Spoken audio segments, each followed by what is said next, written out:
Good to see everybody. Hey there. Hi, Deborah. Hey, Kaden.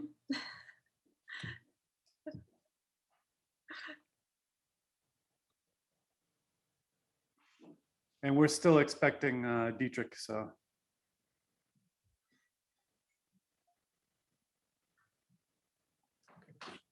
That's early. That's right, Amelia. We didn't hear from Dietrich that he's not attending. Is that right? Hey there, Dietrich. Hi, everyone. Sorry to be late.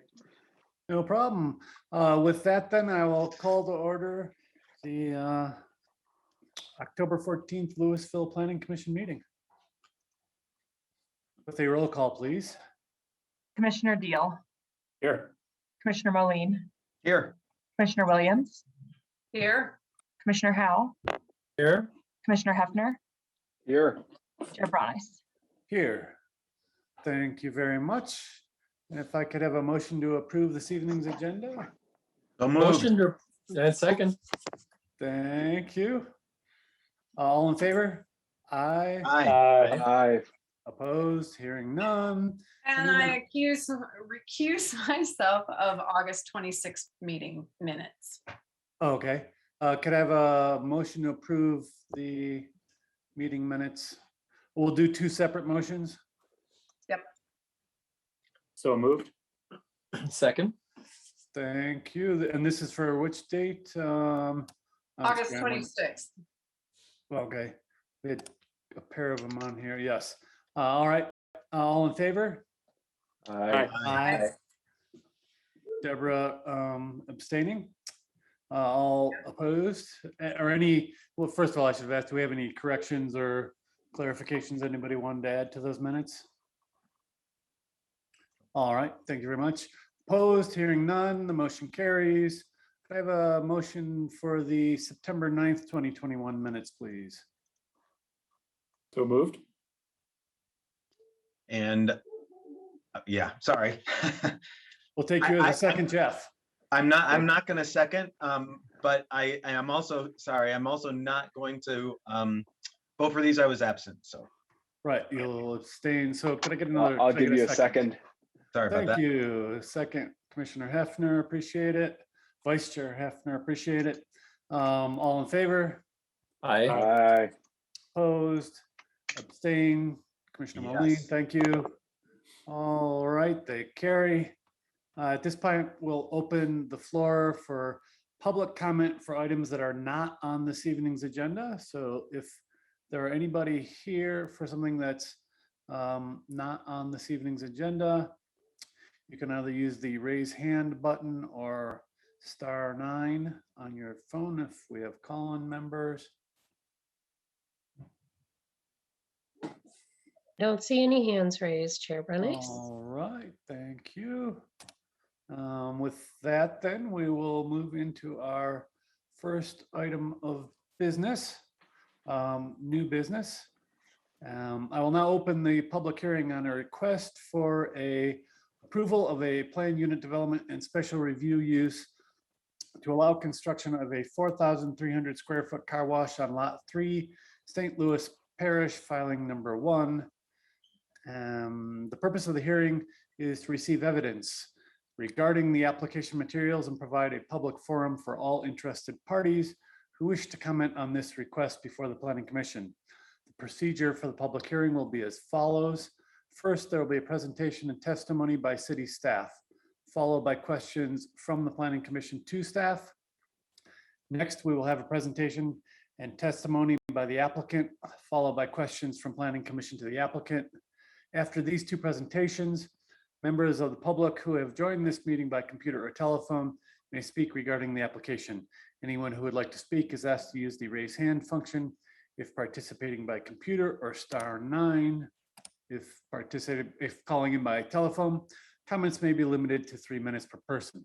Purpose of public comment is to receive public testimony and not a forum for debate or dialogue. Commenters are encouraged to raise pertinent issues and may ask questions for clarity. However, these questions will not be directly answered during the public comment period. The applicant and staff will then be allowed to make a closing statement I'll then close the public hearing and no further testimony or other evidence will be received unless the commission decides to reopen the hearing. Planning Commission will discuss the matter and may approve with conditions, deny, or continue to a future meeting. Public hearings are recorded for the public record. All testimony must be presented after stating your full name and address. Do we have proper notification? Yes, Chair, the application was noticed per all municipal code requirements. Thank you. Do any Planning Commission members have any disclosures? Seeing none. Ms. Ritchie, may I ask you for the staff presentation, please? Got it. All right, can you all see my screen? Yes. Great. All right, so thank you for the introduction. You are here tonight to consider a request for approval of a planned unit development and special review use to allow car wash. And again, it was properly noticed for the municipal code. Just for a little bit of context, you all are getting quite familiar with this general area by now, but this is one of the lots within the overall St. Louis Parish development. The approximate location is outlined in red near the corner of South 96th Street and Dillon Road. For a little bit of background, as far as the overall development goes, the St. Louis Parish and Boulder Innovation Campus is overall, it's roughly 51.5 acres. The second general development plan was approved in 2020, and that amended allowed uses and development standard and is the currently applicable GDP for the overall site. For a little bit of context too, in 2020, the City Council approved a PUD and SRU along with a plat to allow construction of one industrial building and a 7-Eleven convenience store and fueling station. You may have noticed that the industrial building has recently gone vertical for this first PUD. So those tilt walls are actually starting to go up this week. So big changes happening out there on the site. After that one, we approved a subsequent PUD and plat to allow the construction of one additional industrial building. That building permit has been issued and they are going to be getting that one out of the ground here shortly. So a lot of activity on the site out there. Just to, again, kind of further orient you, the subject property that we're going to be talking about tonight is outlined in red. But you may remember on that first plat, there were 4 lots created. Lot 1 has the industrial building that's going vertical this week. Lot 2 is the 7-Eleven. This is lot 3, which is the middle of the first 3 pad sites out here. And then lot 4, we do not have any active applications on. So that one is not subject to any action at this time. So when we look at what we'd like to do or what the applicant would like to do tonight, the applicant, the architect, as well as the overall representative for United Properties are all on the call. So they can provide a lot more details around the expected operations. But from a site plan perspective, just real quickly, we've now oriented this rotated 90 degrees. So north is now at the top of your screen. South 96th is over here on the left. The 7-Eleven is going to be down on the bottom. You can see a little bit of the outline of where the 7-Eleven is. But essentially, what they are proposing is a 6-bay car wash with 2 rooms for dog wash stations for folks to use, as well as some vacuum stations down here. So that's really the programming and the operations that they would like to do. The northern 3 units on this side are automatic bays. The southern 3 units are the self-wash bays. And you can see a little bit of difference when you look at the architecture. This is the elevation looking that will be facing 96th Street. So you can see a little bit of difference in how this presents from the street, the difference between how those the openings need to be designed.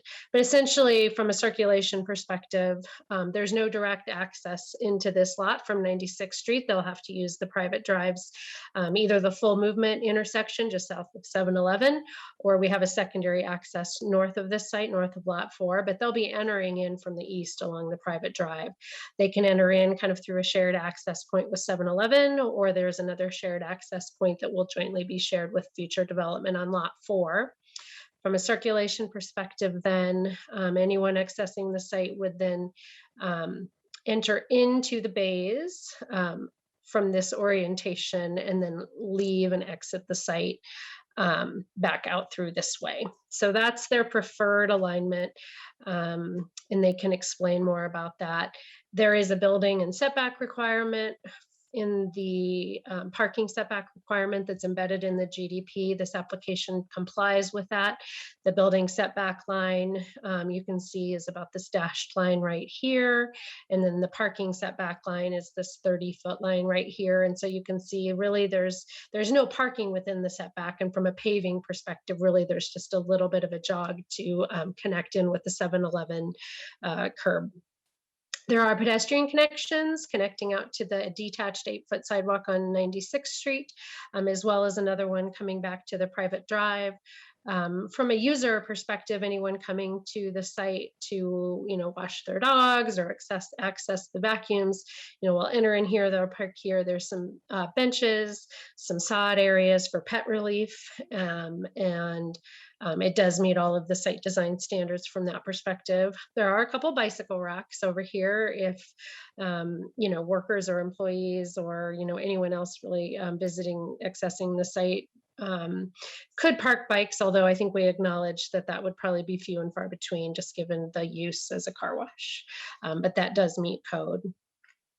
From a building perspective, you can see in the rendering there on the right side of the screen, the primary structure is constructed of two different shades of split face CMU block, and then it has some accent materials. These are metal panels, but they're actually finished with, the lighter one is a wood grain panel, and the darker red will appear more like a Corten, kind of that weathered steel, is what those materials will look like. And then it has a black standing seam metal roof.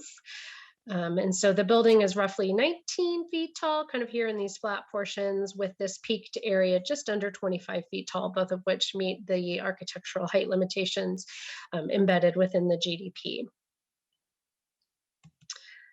So when we get into compliance with the standards, again, we did review this first and foremost for compliance with the general development plan.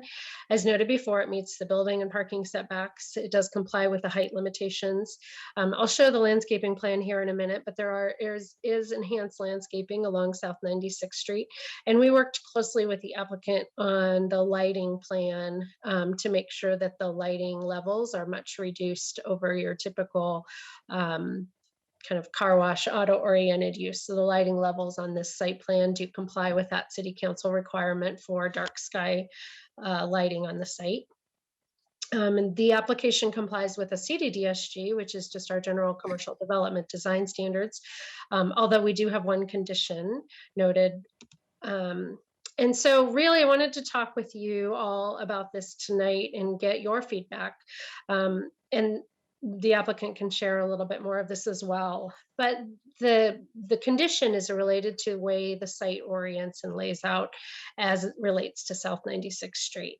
So the CDDSG contemplates drive-through uses, which I think more commonly we think of as like a restaurant drive-through or a coffee shop.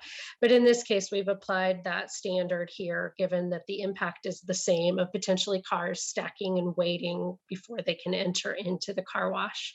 And so really the requirement, the hard and fast requirement is those stacking lanes cannot be within the building setback. And so, they do comply with that. The area that is a little more subjective, though, is the requirement that those stacking lanes be effectively screened from public rights of way. And so that's really where, you can see the landscape plan here. It does meet that enhanced landscaping, but it's hard to see here, but from a description perspective, you can see any of the plants with kind of this more jagged edge. Those are evergreens. So here you have some evergreen trees here and here, but basically all of the rest of these are deciduous. And so, these are, they meet the street tree requirement, they meet the perimeter requirement, but staff is concerned that there will be certain times of year when those aren't fully leafed out, or just from kind of a fullness and effectiveness to screen these stacking lanes that staff believes some of these should be swapped out for additional evergreens. The applicant is, I believe, willing to entertain these changes. We didn't prepare they didn't prepare, and we didn't ask them to prepare kind of an alternate design, because I really in particular wanted to hear from the Planning Commission to understand your thoughts on the degree of importance. I mean, I think from one perspective, you could say, that just by the sheer number of plantings along this frontage, that it is effectively screened. But I think just given the fact that majority of these are deciduous, staff is concerned that at certain times of year, this will be pretty bare and doesn't meet that intent for effective screening. Staff, when this initially came in, just for a little bit of background, staff had significant concerns just around the orientation of the building. So why this design, why put the stacking lanes between the building and the street, as a starting point, and why not rotate this whole thing 90 degrees or flip it 180 degrees? And the applicant can speak more around why this design was selected and brought forward. They did make changes through the review of the application to really, kind of pull this back away from the road as much as it can fit, and add in this landscaping in here. And so while they definitely, from staff's perspective, they meet the technical requirement of it, we do want to understand from Planning Commission's perspective, if you feel like that this meets that, with or without the condition. And again, so the condition would be to add additional evergreen plantings to replace some of these deciduous plantings with evergreen plantings prior to going to City Council. So that's really the intent of that condition, is just to ensure that it meets the standard for effective screening for these stacking lanes here. Another part of this application is the special review use component. And so within the GDP, car washes are listed as a special review use, which really allows us to take an extra review to make sure that that specific use is appropriate in each specific location. And so staff finds, given the review criteria, that it does meet the requirements to approve the special review use. We look at the use as it relates to policies in the comprehensive plan. This area is designated as rural context with auto-oriented uses and development patterns, and so we have no concern with that. We do find that it contributes to the economic prosperity of the city. There's no car washes in the nearby vicinity, and this is a commuter corridor. It's adjacent to a previously approved fueling station and convenience store. So from compatibility perspective, we also find that this is consistent with the condition, and it does not require any other waivers for the PUD. And so with that, we find that it meets all the criteria for approval of a special review use. And so with that, we are recommending approval of the application with the following condition as described earlier, that they'll replace some of the deciduous trees and shrubs with additional evergreens to more effectively screen the drive-through stacking lanes. The applicant has a presentation for you, and I'm happy to take any questions now or after you hear from them. Commissioner questions for staff. Commissioner Deal. Yeah, so Lisa, maybe if you can bring up the slide that shows the overhead view. I'm just curious exactly where the 55-foot setback Sure, you got it. line would be. Yeah, so let me advance here. So you can see it more clearly on the site plan. Let me get my cursor. I'm not sure why my cursor is not showing up, but basically you can see the dashed line that runs adjacent to kind of the landscape islands.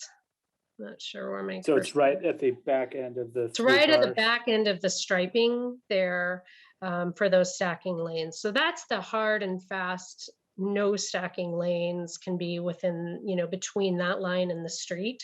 So, they do clear that line from a technical perspective. I did try and understand from the applicant why, from a market perspective, this is a lot of cars waiting on the site too, right? So I don't know that there's going to be a circumstance where we ever really have cars kind of backed into or really approaching that 55-foot kind of hard and fast line. I mean, this presumes, I'm not sure, right after a snowstorm or right, like kind of those sunny days after the rain when everybody wants to wash their car. And so I think they can talk with you more. I mean, this is a little bit reduced from their original application, even the number of stacking lanes. And so, I don't know that there's ever going to be that many cars in the parking lot to start with, but I can let them speak to their anticipated demand.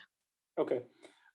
Next question is just with regard to some of the depictions in the packet. Yeah. And the question would be in terms of the maturity of the trees when they're originally planted. Sure. So, and I don't know if you want to bring up what was in the packet, but it showed kind of the full.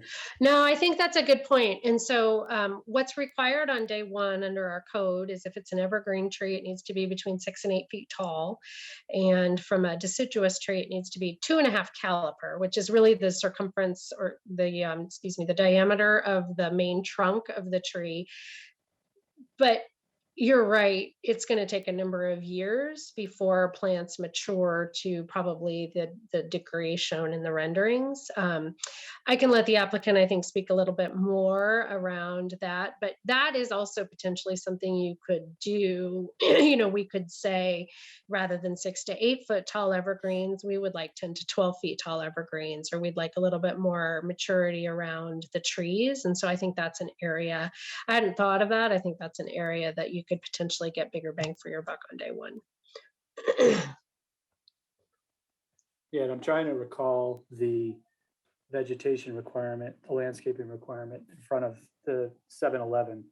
And would there be kind of a situation where you have a lot of vegetation to screen the car wash, but then almost nothing in front of the 7-Eleven? Well, so that's a good point. I can bring up that PUD in a moment. Well, maybe others are asking questions, but no, they don't have the same kind of screening requirement. They have the same enhanced landscaping requirement, which it did meet. It has a few extra trees and it has continuity of their entire frontage with shrubs and trees and different landscaping elements. But no, from the kind of the degree of screening, there would be a visible difference as it goes through the corridor, which, is something to keep in mind as we're thinking about the right blend for the rural character across the street. One of the tools in our CDDSG that is mentioned for this type of use is actually like a low, like a concrete or brick or block wall, like maybe 3 or 4 feet high. You see those sometimes over on McCaslin. Those are great screening tools to kind of screen the lower portion of parking areas, but staff is concerned that might not be considered compatible with the rural character across the street. That's a pretty hard edge. It's a pretty built edge, right up there, but that's a tool that's mentioned in the CDDSG if you'd like to consider. So last question, and I mean, you pointed out a number of times in the packet, and obviously we're reviewing it in this context, that it is a rural context, but it's also a rural gateway. Yeah. And my question is there anything from a design standard or I guess from a staff planning perspective that defines what a gateway is or is not? It's a great question. It's not a defined term. We don't have any hard and fast kind of technical standards around what that means, but it certainly implies the type of character. We do at this point need to look at what was already approved from a continuity perspective and from a kind of a streetscape perspective. I do think that, from my perspective, I don't know that we want to do something, dramatically different on this site other than tools we could utilize to screen the parking from a gateway perspective. And honestly, from a gateway perspective, from my viewpoint of it, I think a bigger area of focus is probably further south along Dillon, right? So when you're approaching from the south on 96, then you're coming up and you're approaching Dillon, it's going to be visibly different that's the only corner of these three, of those 4 corners that's going to have development. And so I think where that transition area and where that gateway feature potentially is going to be the most visible and effective is probably a little further south. Okay, I'll let others chime in. Any additional, Commissioner Moline? Thank you. Question on access, Lisa, that southwest corner of the lot. So it sounds like we're in, and if you want to pull up the site plan again, that'd be awesome. Yep. so that southwest corner, what we're, from the circulation pattern you described, yeah, we would, even though there would be some access, is there an access to 96th Street there? No, so there's Oh, no okay. direct access Okay, for this lot.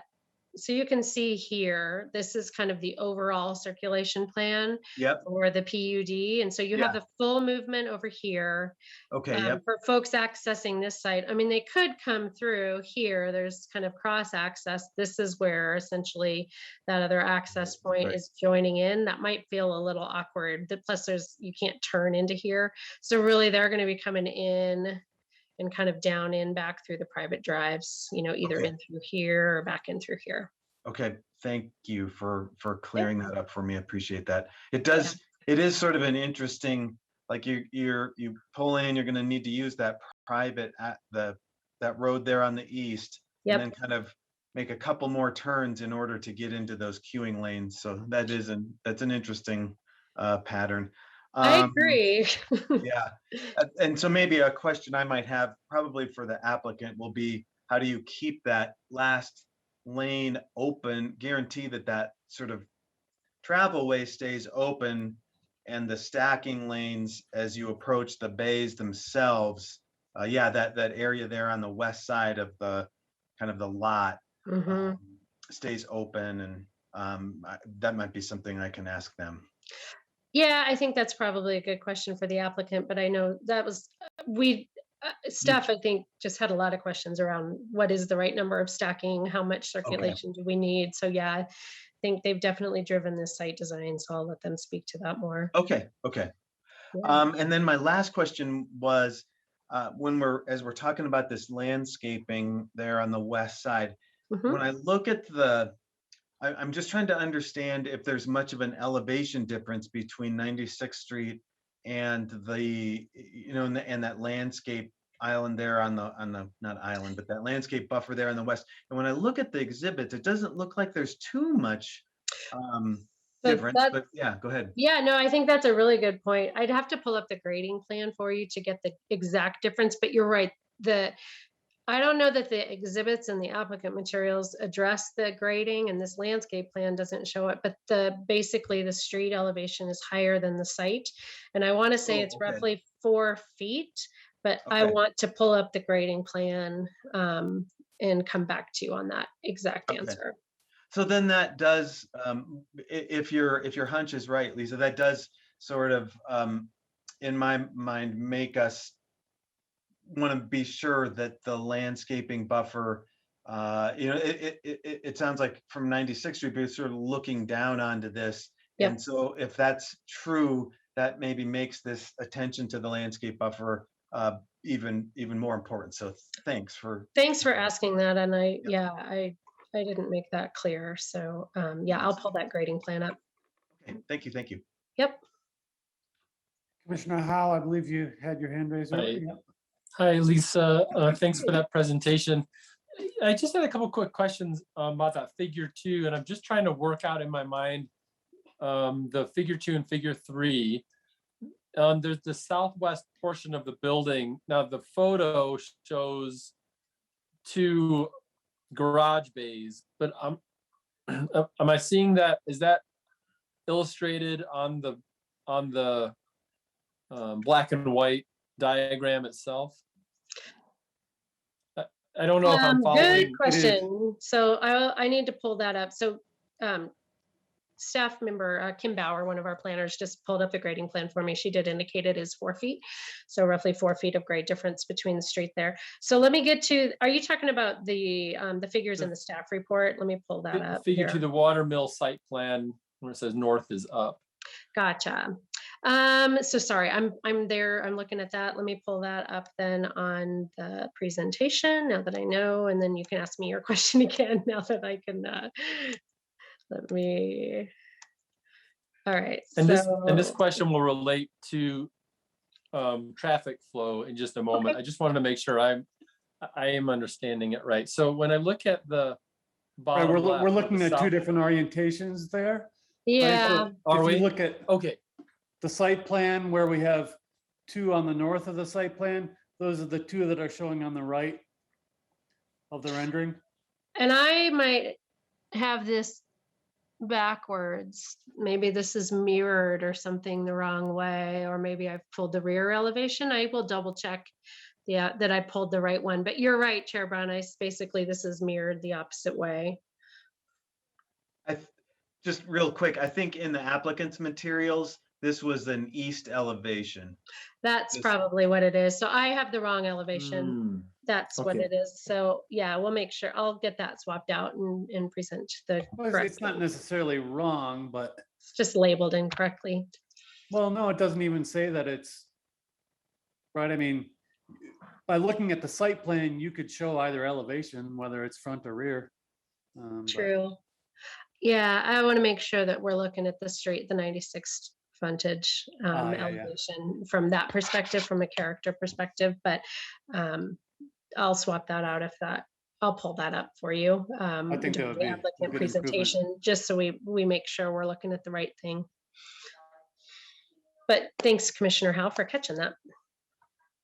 Well, And and can I you- guess I'm trying to work out, so it seems like the black and white rendering is the accurate traffic flow as you were describing it. Yes. And I guess the point of the question more so is, and I can ask this to the applicant too, but let me go back a step. Okay. I'm concerned about the vegetation as a border, and as previously mentioned, the years of maturation. I think it's a pretty exposed area with the flat open space next to it and the durability with wind and the elements, and then irrigation needs there too. Was there any consideration of, on that northwest portion where there's where the queue, the cars start to queue up, of taking portion of that building and making that the facade, or making that a border so that the cars don't line up?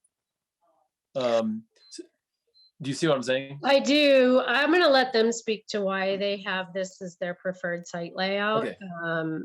Because I think, we did a lot of work on that.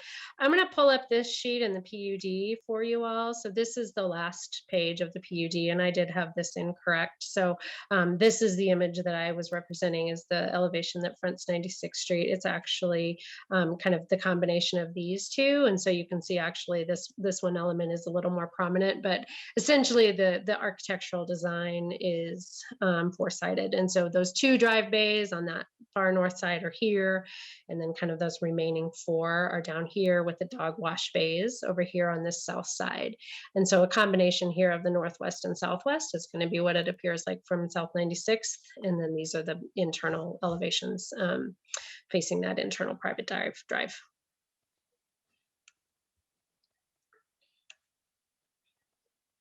Can you go back to that photo one more time Yeah. of the elevations? So the Got it. one on, when I'm looking at the screen, the one on the bottom right, that's the southwest view. Yes, so if you're approaching from the south on 96th Street, so you're coming from Broomfield, you're headed toward downtown, this is going to be kind of the view when you look off to your right. So when you're approaching from the south, you'll see kind of this dog wash area. This faces south, all of this faces west. And then as you're kind of on opposite from the northwest corner, if you're going south, kind of headed toward 36th, then you're going to see this elevation and kind of this vantage point as you approach from the north. So the bottom left, I think I'm just the one that's confused. So just for my benefit, where are the cars lining up? Yeah, great question. So they're going to be out here in front.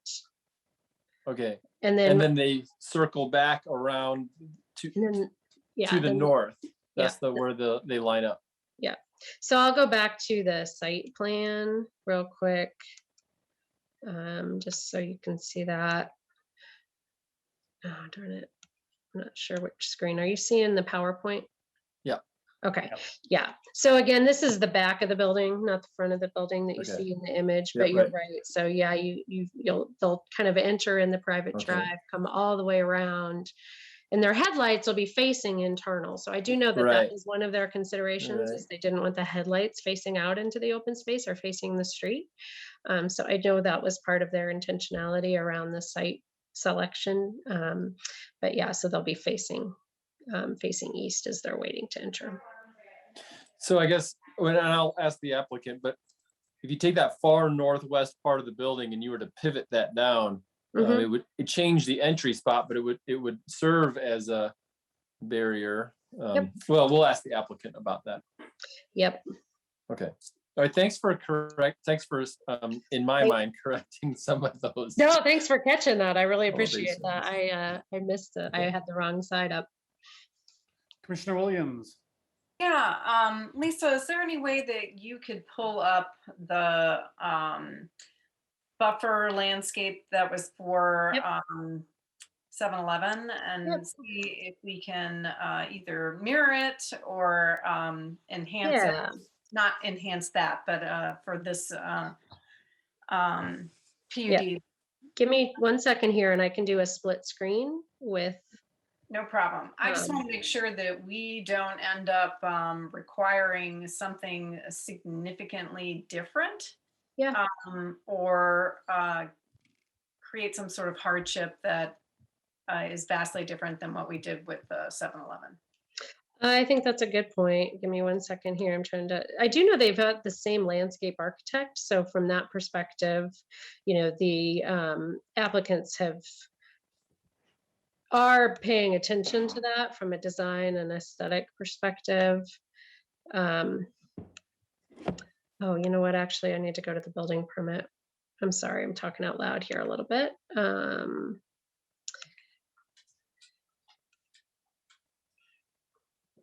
It's going to take me just a minute.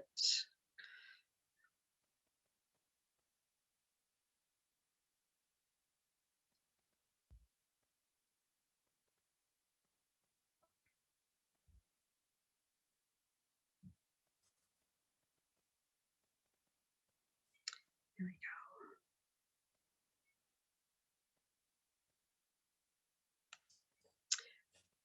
we go. Okay. Sorry about that. One more second here.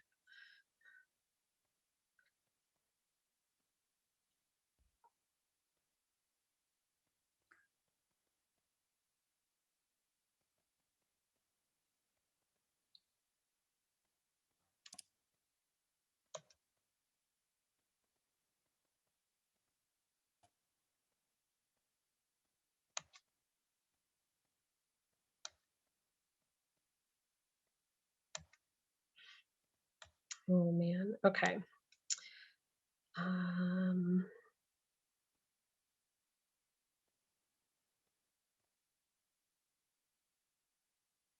Where to go? Sorry. If another commissioner has a question, feel free to chime in while I'm pulling them up. For some reason, my Bluebeam isn't wanting to do split screen. Well, I can share with you the landscape plan. Let me just do that at least so you can see the 7-Eleven landscape plan, and I'll maybe when the applicant is presenting, I can. All right, why don't we pull that up and can we come back to that? Commissioner Williams, did you have another question at this time? Okay. Nope. Why don't we? Why don't we do that? And that gives me all right. time, then I can get everything set for you. All right, thank Sounds you. great. Thank you. With that, then I'd like to invite the applicant up for presentation. If you'll begin with your full name and address, we will go ahead and turn on your video. Alicia, I believe you are unmuted, and at least on our end you are. I am. Can you hear me? Sure. Yep. I don't, Justin, do you want to share your screen for the presentation? Oh, sure. If we can start with introductions, if you would give your name and address, please. Yeah. So Alicia Reimer, I'm with United Properties, Denver, 1331 17th Street, Denver, Colorado. So we're the overall developer and owner on the project currently and have been in front of you guys presenting both phase 1 and phase 2 PUD development.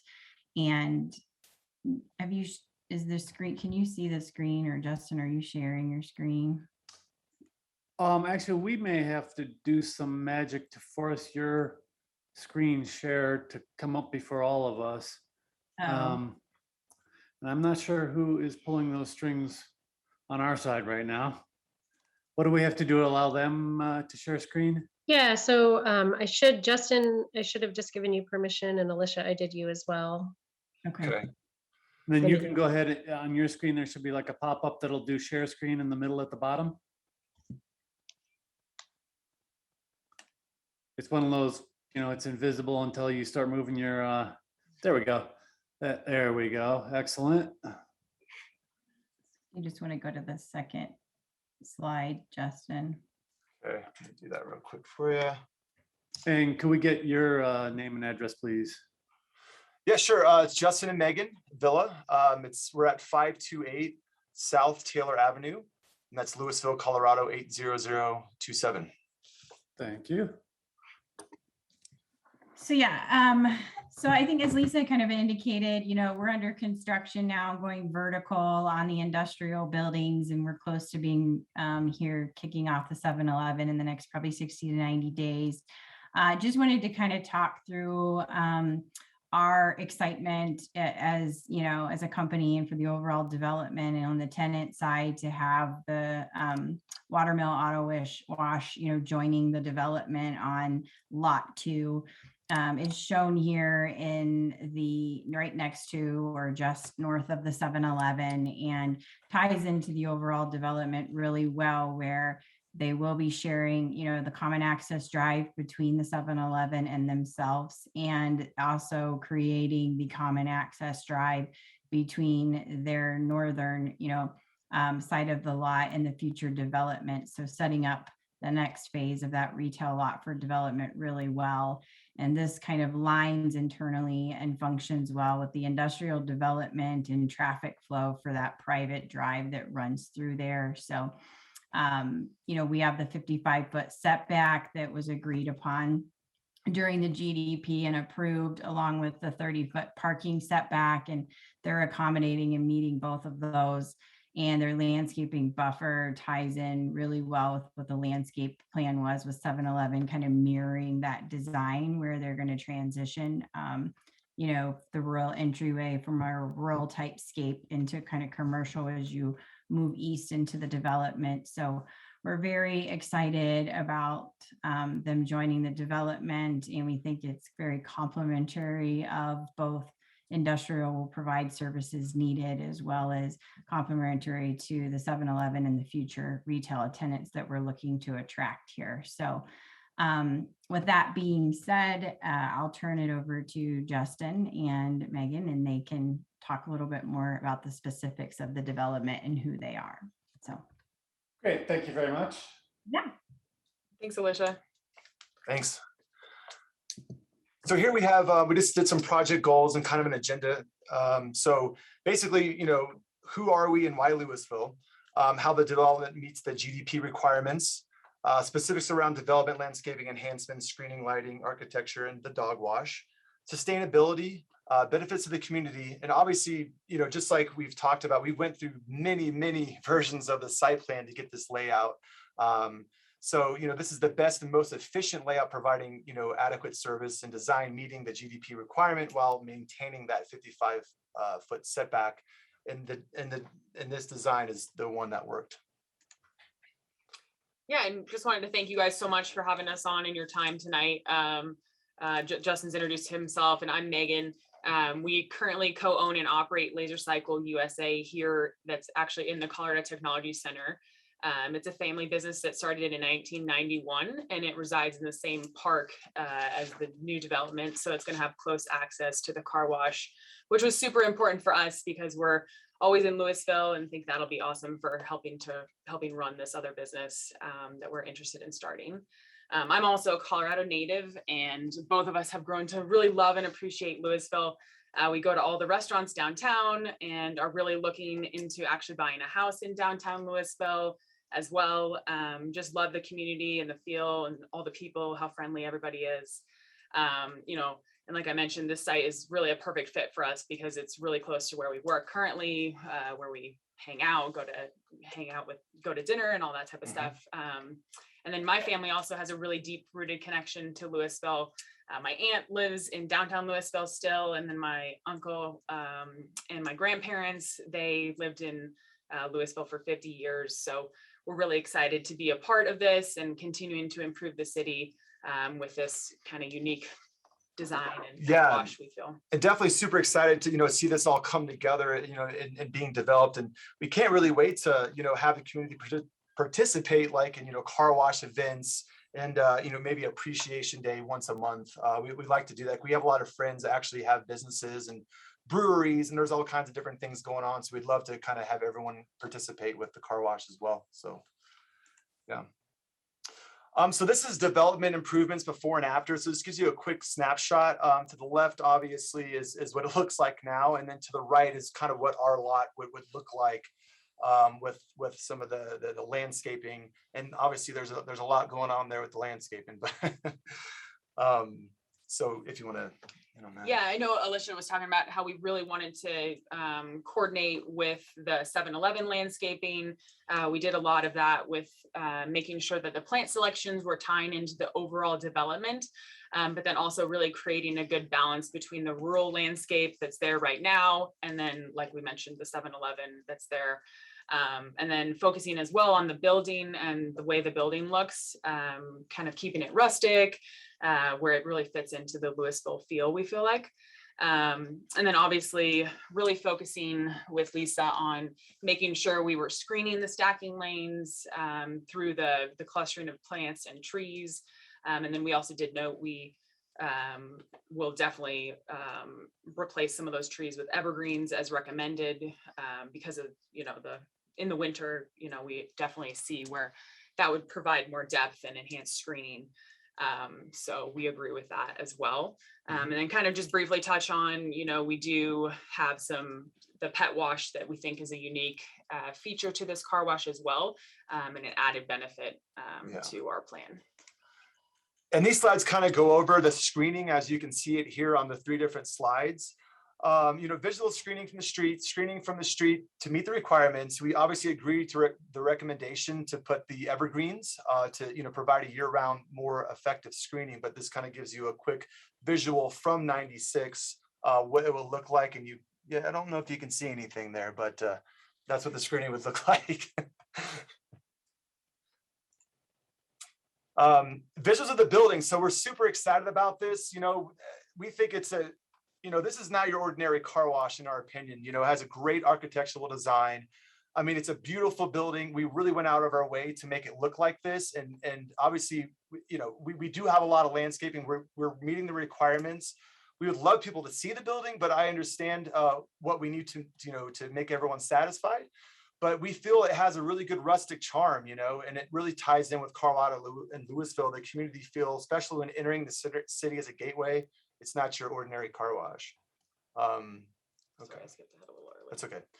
Also here, the dog wash amenities. So you can see to the left, we have the park benches, we have the dog wash there, and to the right, you can see where the dog wash is. There's a relief area there. So basically it's 2 self-serve dog washes, a pet relief station, a bike rack, bench seating. And with the addition of 2 dog washes, we know this will be a huge community benefit as there's not a self-serve pet wash in the area, especially at a car wash for residents to bathe their pets. So, this gives residents a safe, private and clean area to do so, especially for animals that don't like to visit PetSmart or other pet salons.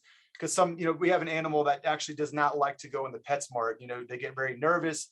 So you have your own space, you're able to get your animal taken care of. And we haven't seen anything like that in Louisville. So we think that's another big win along with the car wash. And why would you want to put a dirty animal in a clean car, right? Yeah, that's what we thought was unique as well. If you're like me and you're all excited that you finally cleaned your car, and then you put you have your dog riding around with you, and then you put your dog back in the car and then it's dirty again. So we thought that was kind of cool. Yeah.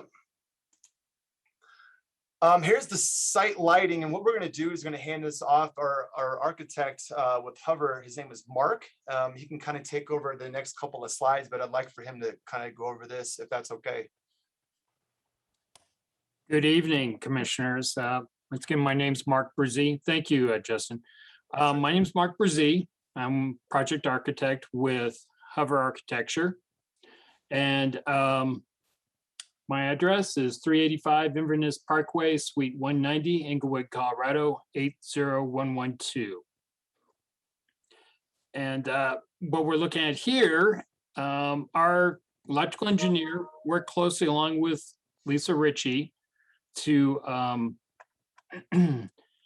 work on the dark, essentially the site lighting during the evening or the at nighttime, and really tried to meet the dark skies requirements that Louisville has set forth. Oops, sorry, Mark.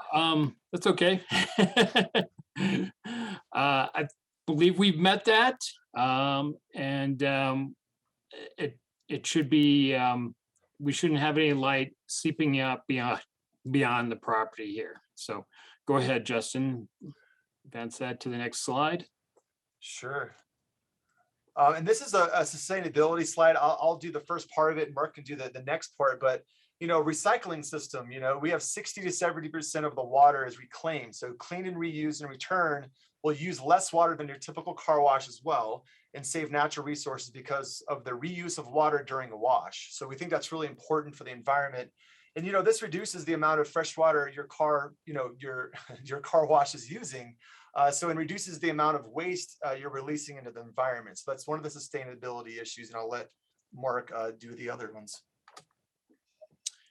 The other issues regarding sustainability that we focused on is that we really wanted to make sure the materials didn't come from too far beyond Louisville. And we've specified 2 concrete block manufacturers, one for Lupton, the other one Littleton, that can manufacture the block. So this block will be locally sourced.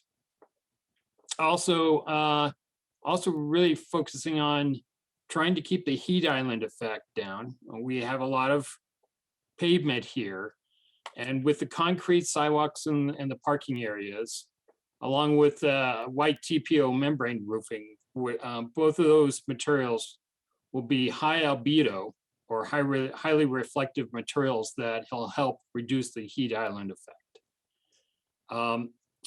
The metal and sloped roof panels will be 100% recyclable.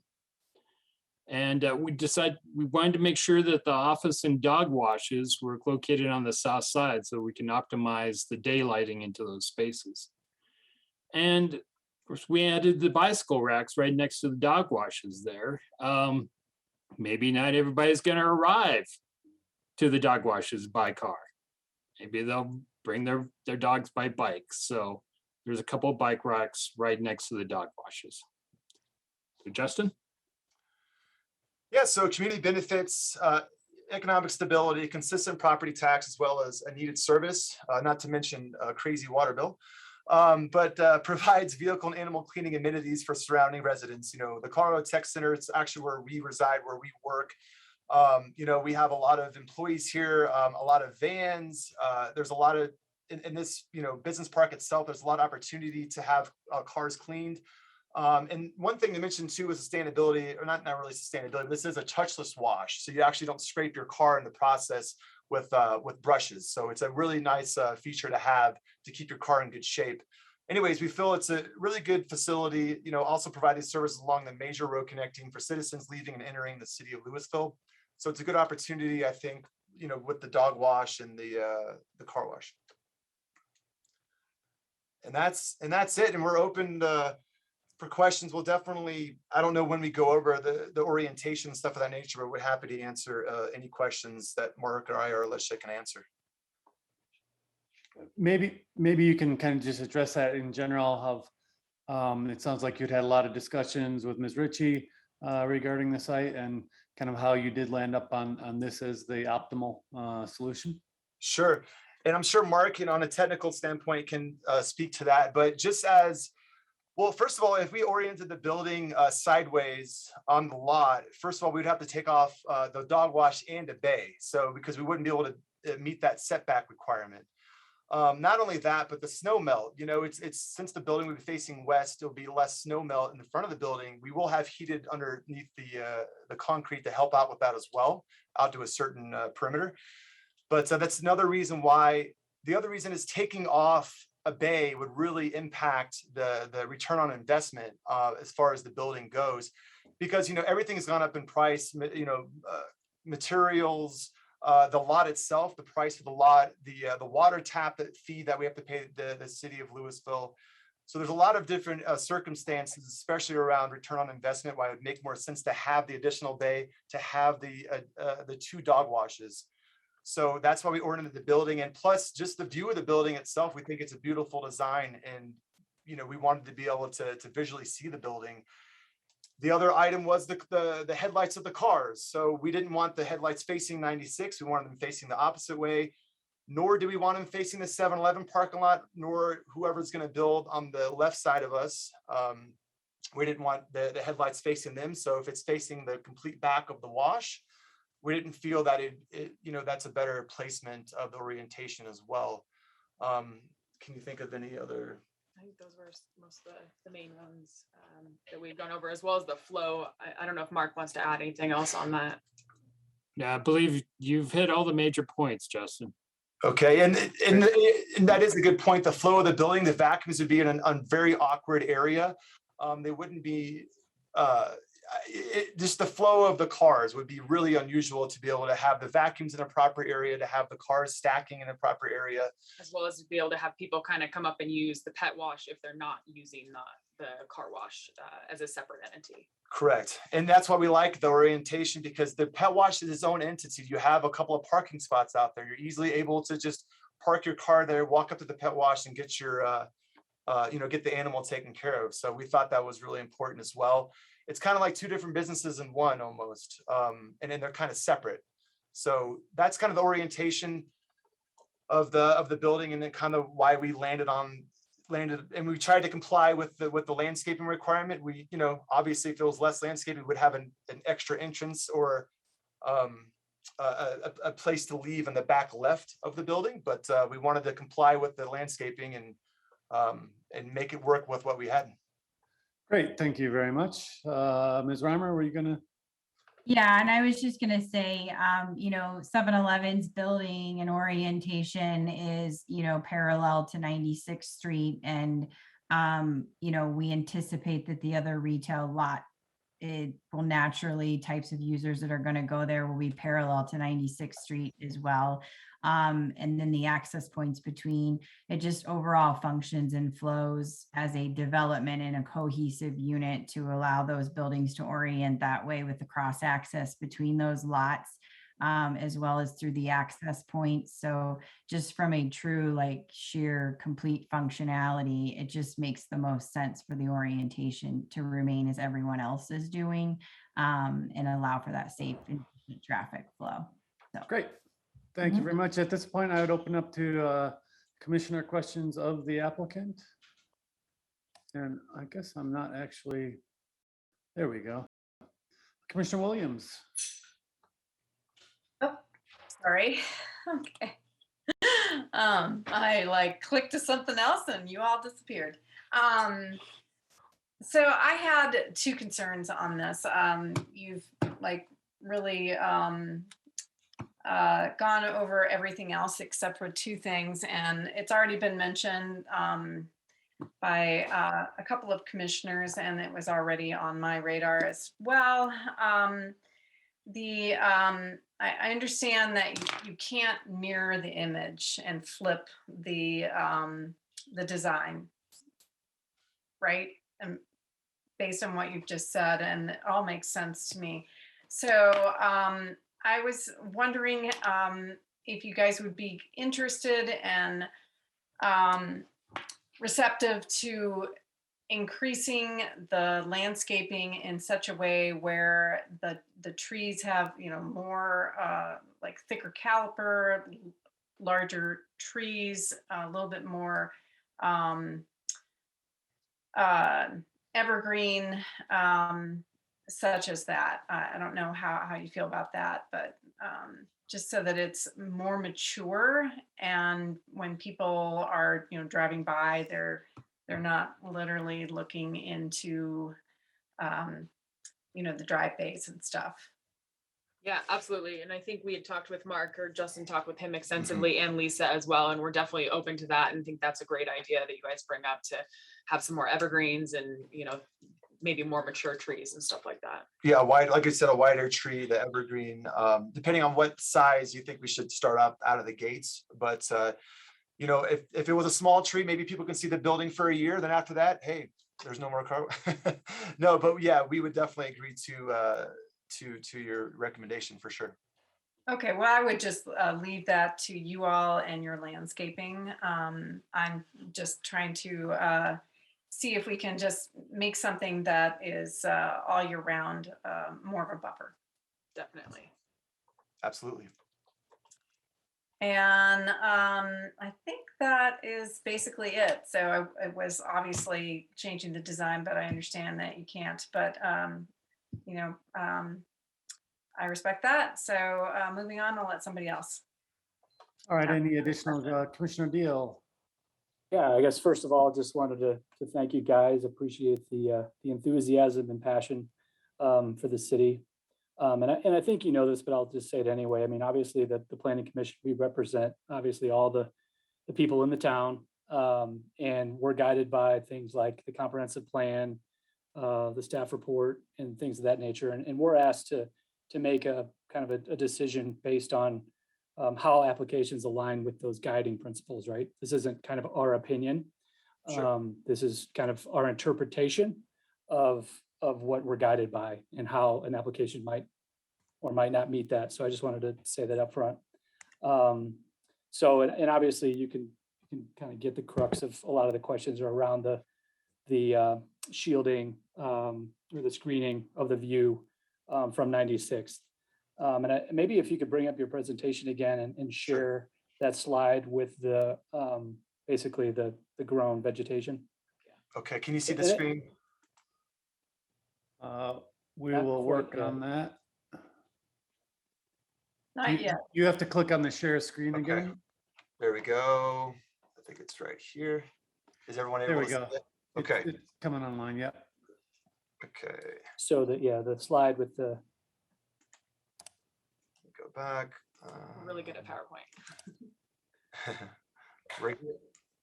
There we are. yeah. So I guess from your perspective, and maybe if anyone like Alicia or architect wants to weigh in, what year would this be in terms of the growth of what would be planted? You know, kind of at day one. This is Mark Brazilian. This would be significantly a few years down the line. I mean, that was my thought too. And I You just would wanted not to, see this So- for a few years. would you want to hazard a guess? Oh boy, I'm certainly not a landscape architect, and we, probably should have had our landscape architect on board here. Okay. I can only imagine maybe 10 years. Okay. At And least- then I guess just relatedly, I mean, it does sound like you guys looked at a number of other options to orient the building and things of that nature. And you know, I guess the concern I have, and feel free to comment, is just the stacking of cars right in front of 96th ends up, you know, alongside, you know, the 7-Eleven gas station, ending up having a very car heavy, vehicle heavy presence on 96th, the two kind of, you know, businesses in combination. Yeah, and I think as Lisa kind of mentioned, our stacking was kind of worst case so that you could see what a really full stacking lane would look like. But we aren't necessarily anticipating that much traffic. And I think you guys, I think it was Deborah that had said, you know, if we were to look into planting some more mature trees, so it wouldn't take the 10 years to get to this visual, and obviously with the evergreens as well. I think we're definitely open to that as well, since we do understand the concern for stacking and screening, and really would like to be conscious of that. and I'll hint on that as well. For instance, the self-serve bays, we don't feel those are usually not that busy. The folks, cleaning their own cars. So we, like I said, we did it worst case. Prior to this, we had a lot more stacking, but with a we made it worst case. We put all the cars on the dock or on the slide there, but that is definitely worst case scenario. We don't feel like there's going to be that many cars, 9 cars stacked up, especially on the self-serve bay. We feel if anything, there'd be more cars in the automatics. Okay, that's a fair point.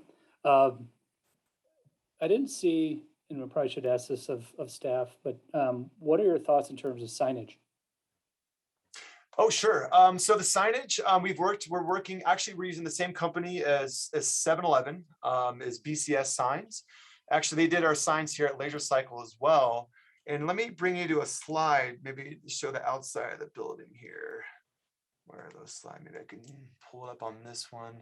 I actually do have slide pictures from BCS if you'd like to view those, but maybe the last slide. So you would just have basically right on the building? Yeah, it's not anything too crazy. So right here, if you can I don't know if you can see my mouse through this as well. Yeah, we can. Okay. So the signage would be, obviously your enter signs, above the bays, and then around back would be your exit signs. And then right here, this logo up here, we're not quite set on this, but this would be it. The name of the wash is Watermill Auto and Pet Wash. We don't do pet specific, just dogs. So you bring your cat in or your goat, whatever you have for an animal. But we would take the sign up here is kind of equivalent. We want to have that rustic, charming look, and that sort of logo and signage would go right here on the building. Okay. So that's kind of what the signs look like. I know there would be a 7-Eleven. I believe there's I can't remember what you call that, but we'd have our name on on a monument sign. Monument sign. So I don't think we'll have a monument outside of the car wash. There's no need because 7-Eleven would be taking care of that. So that's pretty much it for the signage. And of course, for the dog wash, we would have a dog wash, maybe some graphics on the window, and then have, a dog wash above the doors. And I think that's pretty much about it. So. Okay, great. That's helpful. Thank you. Yep. That's all for me. All right. Thank you, Commissioner Deal. Another question. Yeah, go ahead, Commissioner Williams. Sorry. Is your service a full service? So would you have exterior services happening out on the concrete, the parking area? No, this is strictly so you can see the 3 bays here are the self-serve bays, meaning that where you can come in. I don't know if you're familiar with Atomic Wash. It's yes, Dahlia. Okay, a much smaller scale, but they have the 3 self-service bays where you're able to squirt down the car and brush it off and clean it yourself. That's all contained within the building. Same with the automatics. It's 3 automatic rollovers. Kind of like Atomic as well, where your car sits stationary and the machine goes over your vehicle and cleans the car for you, completely touchless. So there's nothing going on in the parking lot besides paying at the kiosk, yeah, for the automatics. And then you would pay inside for the self-serve bays on the wall. You would, swipe your card and you'd make your payment there and select what kind of wash you're looking to do. Okay, that's exactly what I thought it was. I just wanted to ask that, just if there was any other activity happening in the parking lot part. Thanks. Good point. Of course. Any additional questions from commissioners? I have one, Chair Brown Ice. Please go ahead. I'm wondering if you guys, this is just occurring to me, but I'm wondering if you guys would be amenable to a small retaining wall that would maybe help, since we have this 4 feet of elevation, if you were to put a retaining wall kind of close, let's see, it would be on the east side of this landscape buffer we keep talking about. I wonder if something like that would help screen a little bit some of the cars, if that seems to be a concern. I'll probably ask staff sort of the same question, but I wanted to see if this is something that you've thought of, and if you'd be open to it, or if it just doesn't really work for your plans. Yeah, and maybe Mark can speak to this as well, but we actually had a retaining wall on the prior drawings, Okay. or site plans. We took it off because we were able to satisfy with the landscaping buffer. Okay. I think it was Alicia that was concerned more about tying into the overall development and having Right. one space with the retaining Okay. wall. Not Then really the other fitting. spaces not having it. So Okay. that's exactly right. Alicia was just, it wouldn't like, it'd be interesting to have a retaining wall, but the other businesses don't have it. It kind of out in the middle of nowhere. So that's kind of was why we actually took the retaining wall away. Okay. Plus it's probably very expensive. Okay. All right. Okay. Thanks. I appreciate the explanation. Sure. And I'm assuming that Lisa still is looking for the landscaping for the 7-Eleven, correct? I have that ready for you whenever you all are ready to come back to staff. Do we have any additional questions at this time? Commissioner Howe, go ahead. Hi, Justin and Megan.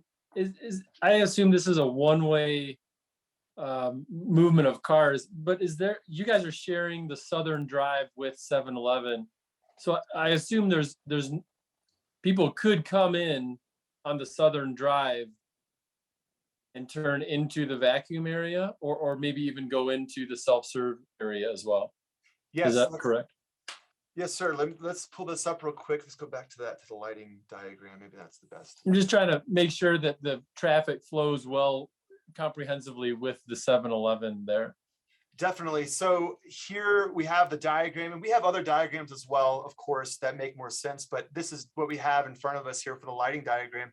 Can you go ahead and click on the share screen on? Oh, sorry. Yeah, no problem. Okay. We've got it. Yeah, thanks. Okay. So this is the lighting diagram. Of course, we have others, but this will give you a quick reference. So there's actually the 7-Eleven will be obviously over here. And there is an in and out. So, there's the in, there's the out. So you will be able to come in here, go to the dog wash, go to the vacuums. Obviously you can't go up here for anything because either the car is exiting the wash, but so you have the in and out from 7-Eleven. And of course, I believe the private drive is here as well. And then on the left side, you have your private drive that will connect with the other, established, building that would be going there. So they'll be able to come from this way and go into the washes. And same with 7-Eleven. They're able to come down and go into the, self-serve or the automatics. And the way to exit is obviously come around here and go to your vacuum stations on your way out. But on the original plan, we actually had an exit back here, but to get the landscaping requirement at the 30%, we had to make this all landscaping, but we did have an enter and exit up here. So on this private drive, you could actually go around to the vacuums as well, instead of having to just go by 7-Eleven. But this is the way that we made it work with the 30% landscaping requirement. Okay, thanks for going over that flow with me. Does that hopefully was that helpful? Yeah, that is. Did a better job explaining. Yeah, Mark might have done a better job explaining, but that's the. Any additional questions of the applicant at this time? Alternately, we can jump to the landscaping plan for 7-Eleven. All right, commissioners, let me share my screen. So I did find both of them and have them ready to go.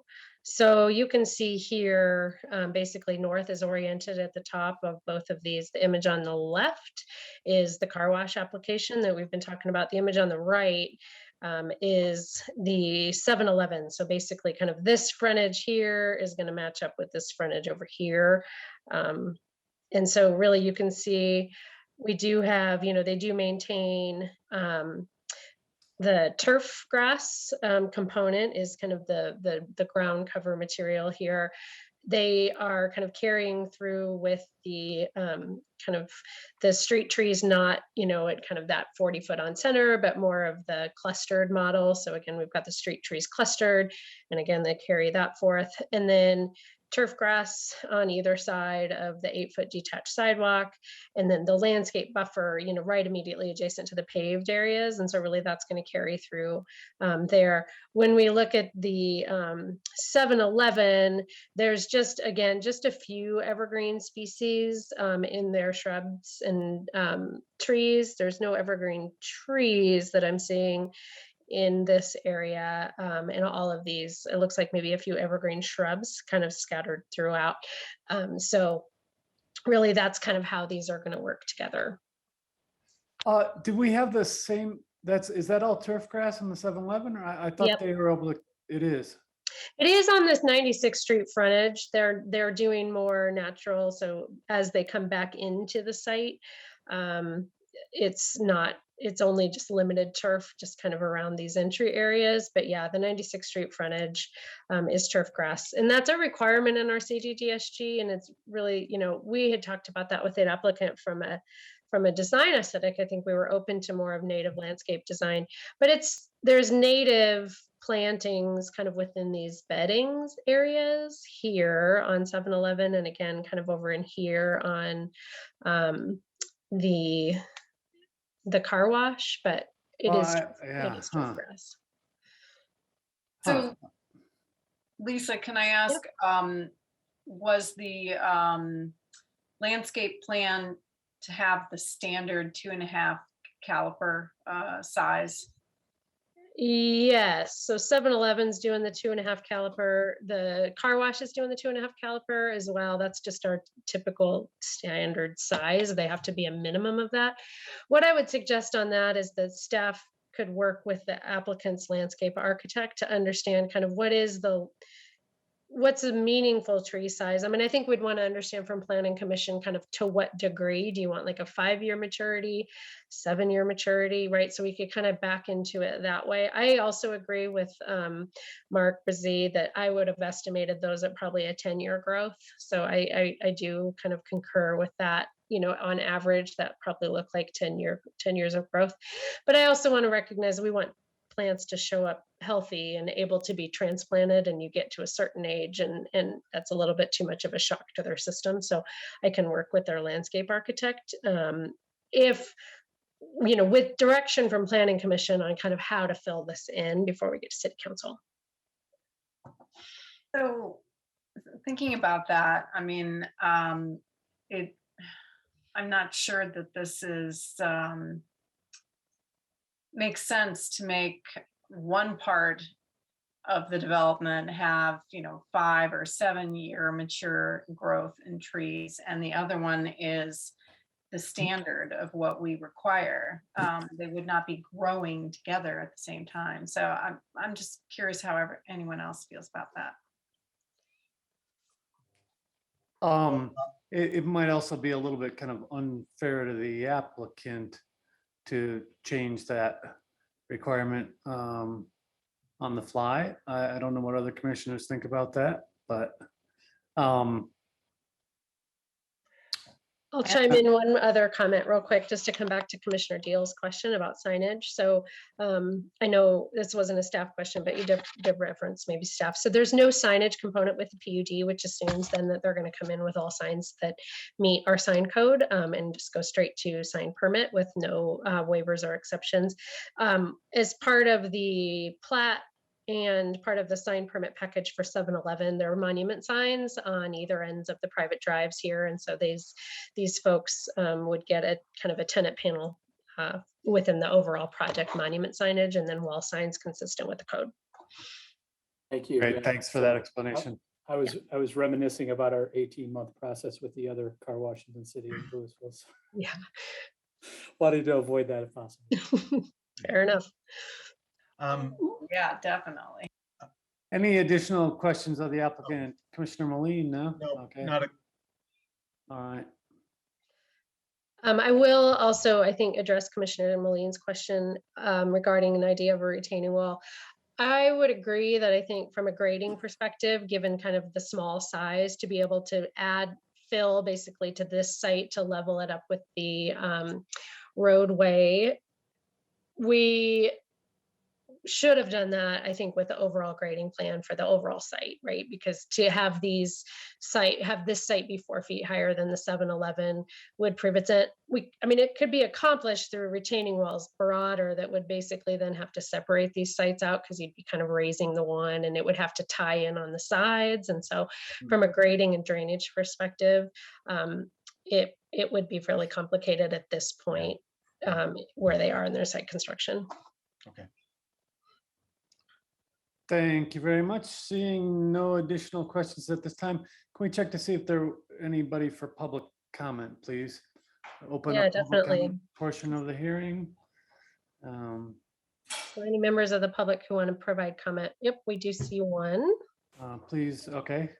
If you can recognize them. Mr. Cooperman, please. We will unmute you. Go ahead. Hi, this is Josh Cooperman. I live at 216 Griffith Street. I was going to ask a question, but the applicant actually answered it for me about the recycling of water at the car wash. But I did, another question came up to me during the presentation. So on the one hand, there was discussion of parts of the roof being black. On the other hand, there was discussion of the albedo being high so that it would reflect a lot of sunlight. So I was a little bit confused about that. I think it would be best if the roof reflected as much sunlight as possible as opposed to being dark and absorbing sunlight. I was going to make one other suggestion. Although it's not currently part of the design guidelines, I think it would be great if they could plant a few more trees so that every single parking spot were shaded to prevent the tarmac from absorbing more sunlight. And I think it would be awesome too if those lanes where the cars are waiting for the car wash, if they could plant trees in the middle of them so that the lanes could be partially shaded as well and not absorb so much sunlight and heat up Louisville. That's all I wanted to suggest. Thank you very much. Thank you very much. Mr. Brzee, a quick question for you. Is there any asphalt on site or is it all, there was mention earlier in a slide of using concrete for drive lanes and parking, I believe? It should be all concrete. Yeah, okay, great. So, and my understanding is that the standing seam metal roof accent portions are the only areas that would be black. The flat roof would be a white TPO. And in most cases, correct me if I'm wrong, those standing seam accents are typically not over conditioned space. So at that point, their function as a thermal sink essentially is somewhat diminished as opposed to over a conditioned space. Would that be correct also? The larger pitched roof is over the equipment room. So there's really no occupied space there. However, on the south end, the shed roof is over the office and the dog washes. Okay. It is a small roof, but it will heat up a little bit. Okay.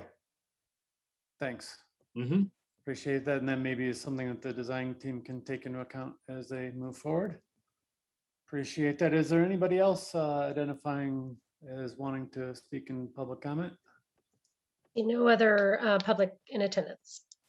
Great. All right. Well, thank you. With that, then we will invite the applicant to provide a closing statement.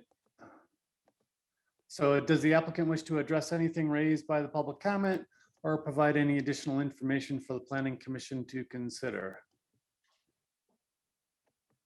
Can you hear us okay? Yep.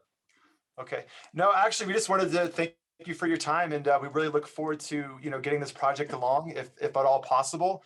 And I think us meeting all the guidelines the best that we could, and being within all the protocols and Definitely receptive to, whatever your guys' comments and thoughts are on the increased landscaping and all Right. of that as well. I think we've been trying to work to really screen the stacking lanes. So we're conscious of that as well. Yeah, and we look forward to obviously doing our project and work with the community of Louisville. So we thank you for your time.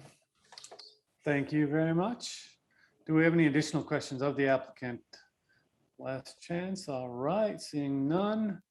Do we have a staff response? And Sure. Yeah, so thank you very much for all of your attention to this. I am interested in hearing from you. I think where you want to provide, if any, specificity, if you are kind of going to head down the direction of staff's condition. Again, the applicant has indicated their full cooperation around that.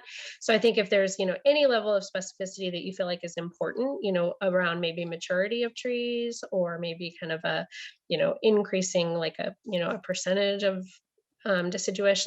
Alternatively, though, you can leave it at staff's discretion and, kind of send it on as written to City Council. I do want to say from a couple things to keep in mind. I do think continuity of streetscape matters, but we also have to balance that with the fact that we do have the requirement in the CDDSG for effectively screening the stacking lanes. So there is a code, you can point to treat this application differently than the 7-Eleven, given the stacking lanes. However, I do think, kind of urban design and streetscape, we're trying to balance that as well. So just however you all see fit. From that perspective. And I have nothing further. I'm happy to chime in and help you all if you are going to try and work through conditions. But from that, other than that, I'll let you take it from there. great, thank you very much. Commissioner, thoughts, comments? I will not close the public hearing, and the planning commissioners will deliberate on the evidence presented. During deliberations, no further public comment or other testimony or evidence will be received. You have any thoughts, Commissioner Moline? So I'm supportive of this overall proposal, and I do agree, and it sounds like we have broad agreement from lots of people about making some changes or slight improvements to the landscaping. And I think for me, I don't feel too comfortable like specifying some things, because there's a fair number of moving parts. But like how the street tree landscaping interacts with the stuff in front of this particular lot. And so you start to change one thing, and then how does that then relate to the other things that are on the street? But since we asked, and since there was this offer made, one thing that I would maybe suggest is, could we look at placing the evergreens and not necessarily a lot more than are already in the existing plans, but put those closer to the stacking lanes, or have them sort of screen the stacking lanes, and then reorient the deciduous trees in areas where the stacking lanes aren't, so that it might allow for some viewing potentially of the building kind of through the site at different times of the year. But then we've kind of tried to screen more thoroughly and year round the stacking lane. So that's my only comment. And again, only getting into that level of detail only because we were invited to do so. So Thank you. All right, Vice Chair Hefner. Yeah, I would certainly, am I off mute? Can you hear me? Yeah, we can hear you. I would echo those comments. I think it's a terrific application and an exciting thing to have, a great amenity for the city. I know it'll be used. I'm not actually, although I'm hopeful that you'll be very busy and have lots of business, I don't feel overly concerned that you're going to have lines of cars out the door most of the time. Certainly that's not what we see at other similar car washes around. They're certainly being used. They're certainly a great amenity, but it's not like there's a huge queue of cars piling out the parking lot. That being said, I think that the staff recommendation for additional screening is a good one. I don't feel any particular need to go into discussion of tree sizes or ages, and think staff is probably better equipped to handle that, at least than I am. And I think the condition as written in the resolution makes a lot of sense just to try and beef that up a little bit before heading to council. And otherwise, I don't have a lot to say other than looking forward to having a clean truck. Thank you, Vice Chair Hefner. Commissioner Deal. Yeah, I take somewhat of a different view, given the, kind of the facts shared tonight, and looking at the design standards, specifically looking at this, when there are stacking lanes on a public right of way, it's very crystal clear. It shall be adequately screened from view.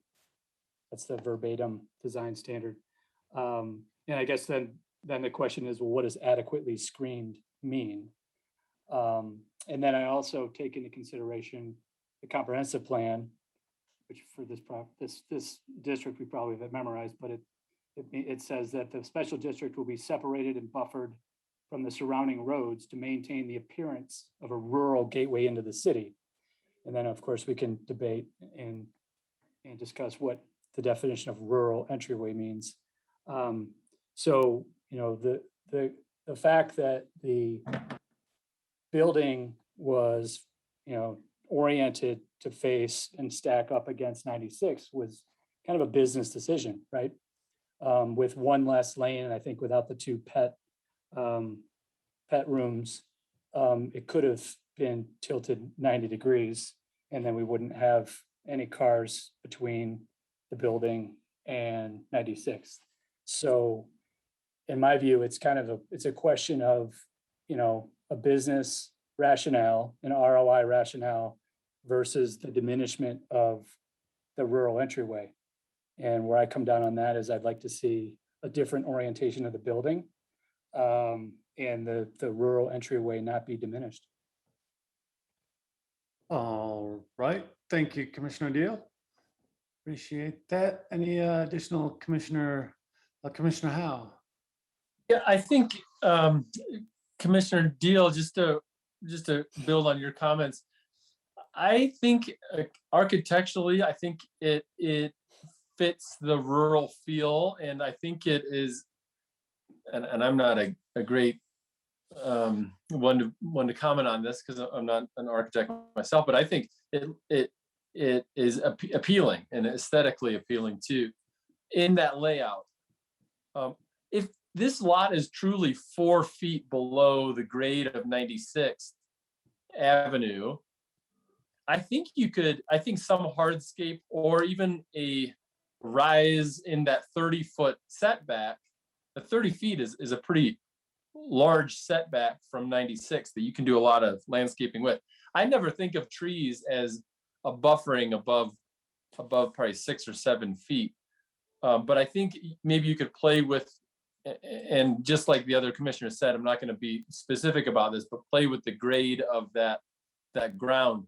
If you're 4 feet down and you go 2 feet up with a berm of some kind, well, now you have 6 feet. So you're not really going to be seeing a lot of that could be an adequate screen.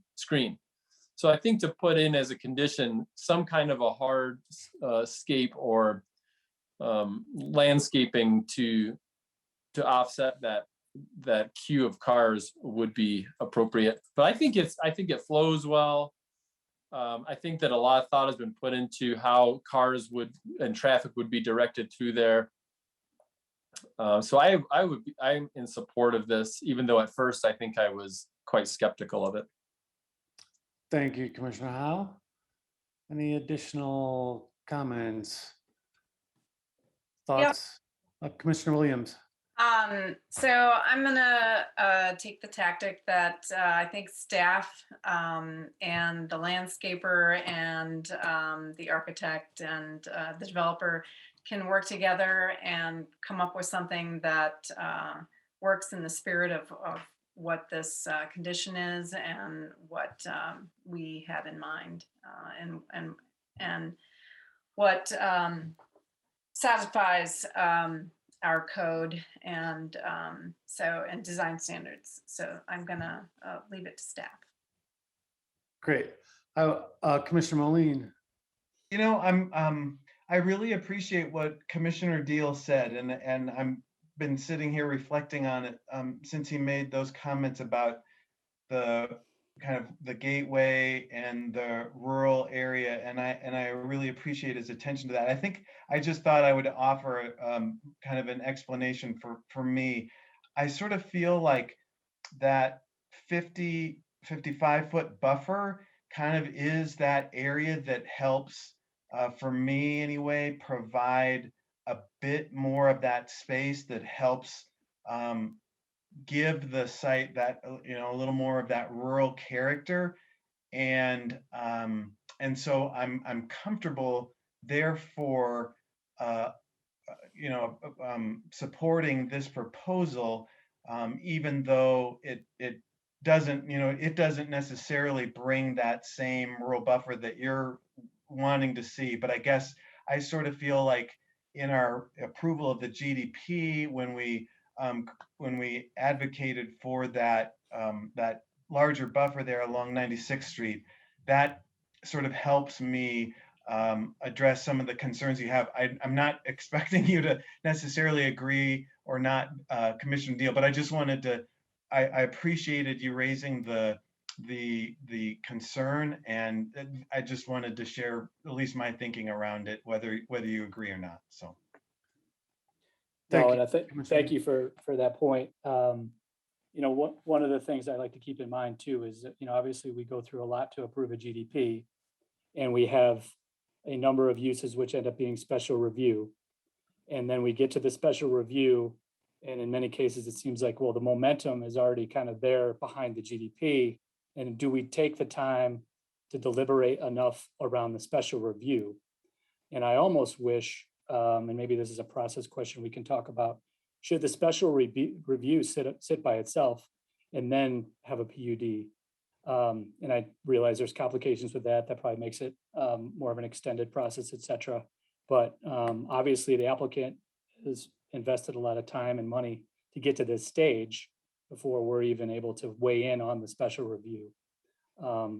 Just in terms of the rural versus, more uber commercial and car oriented, I think about South Boulder Road, where we've got, Midas, the car wash, and then gas station kind of all together. I bet we'll probably have another car oriented proposal for the third lot, which then you end up having, again, kind of I keep saying car oriented, but it's this heavy, car, kind of stuff going on, when if we had other, commercial development on those two properties, it would just be less boulevardy and more rural, in my opinion.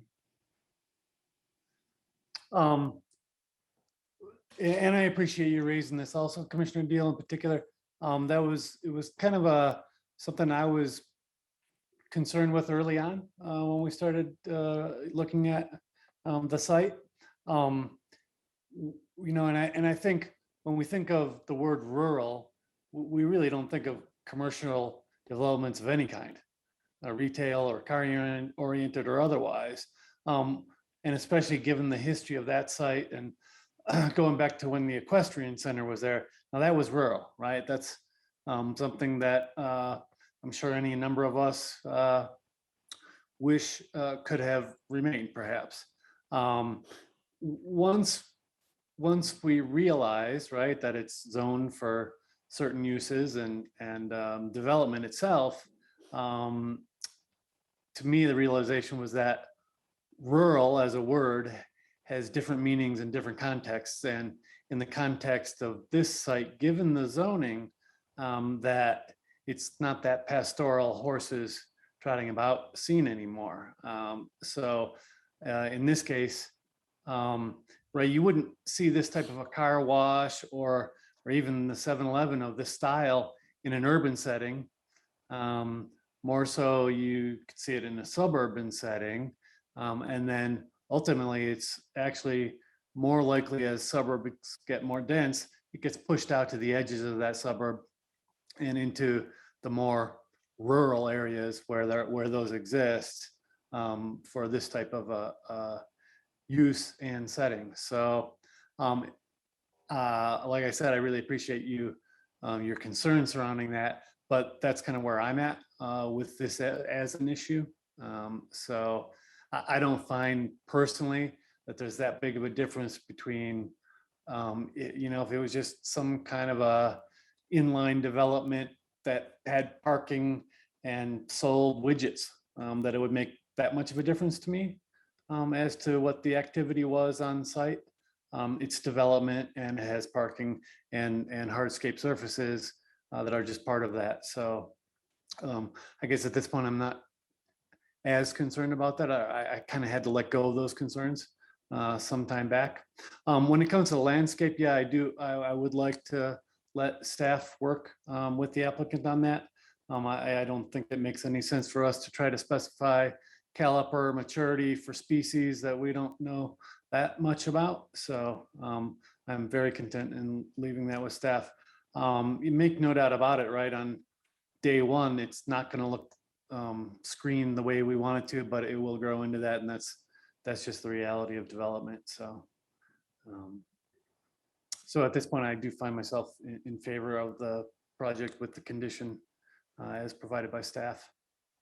So do you have any other commissioner thoughts, issues? All right, seeing none, then I would call for a motion. Update your, you're on mute. Oh, I Vice was Chair just going to Hefner, go yeah. ahead and move approval of resolution number 14, series 2021.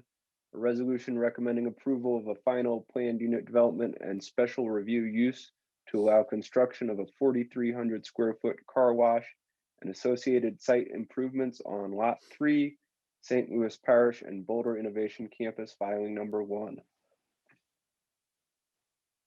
Thank you. Do we have a second? I'll second. Thank you, Commissioner Moline. With that, a roll call vote, please. And quick clarification, sorry, yeah. Commissioner Hefner, just to confirm you want the condition as drafted by staff. Did you say that? That's exactly. what Yeah, with the condition as appears in our packet. Okay, thank you. Thank you. Roll call vote, please. Commissioner Deal, No. Commissioner Moline, Yes. Commissioner Williams, Yes. Commissioner Howell, Yes. Commissioner Hefner, Yes. Chair Brunice. Yes. Motion carries. Congratulations. And best of luck working with City Council. Thank you. Thank you. Thank you very much. We appreciate it. Thank you. Is commission feeling like a quick 5 minute max kind of? Commissioner Williams, yeah. Oh, 5 minutes, yeah. Let's do 5 minutes max. Let's keep it to a short 5. And we'll see everybody back here in 5. Thank you.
All right, excellent. Thank you. Welcome everybody back. We'll move into our second item of business here, a McDonald's PUD amendment, and believe we have a brief staff discussion of that, or Yeah, certainly. So this one was not quite ready to go for Planning Commission tonight. We have confidence it's going to be ready for the next round. I did send an email before we kind of moved to the continuance. So I did send an email earlier today. We realized yesterday that November 11th, which is our next regular meeting, is Veterans Day. And so staff and all the applicants are available and prepared to hold the meeting that night if you all would like.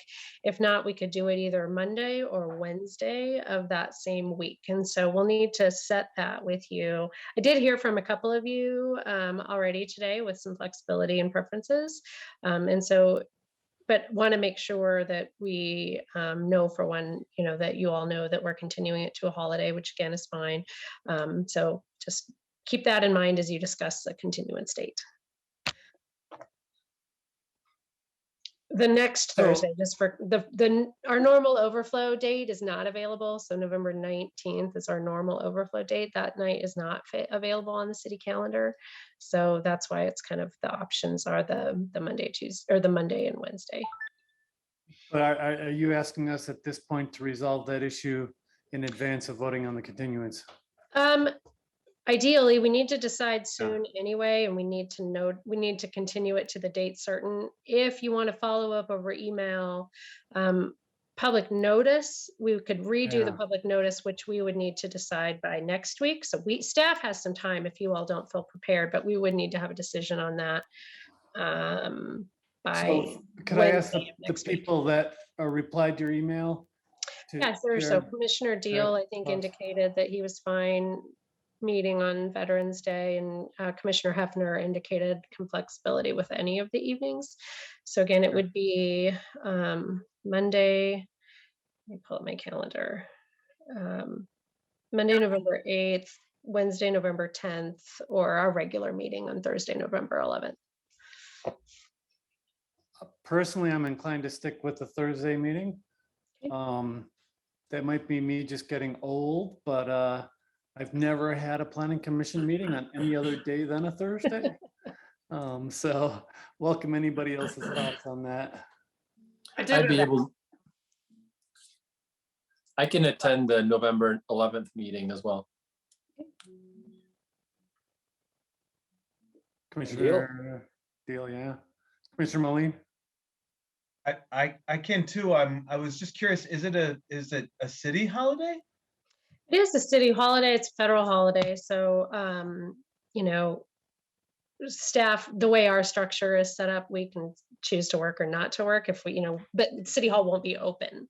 But that being said, because we hold all our meetings virtually, it's not problematic from our perspective to go ahead and hold the meeting on that night. So, and Lisa, would there be anything else on the agenda?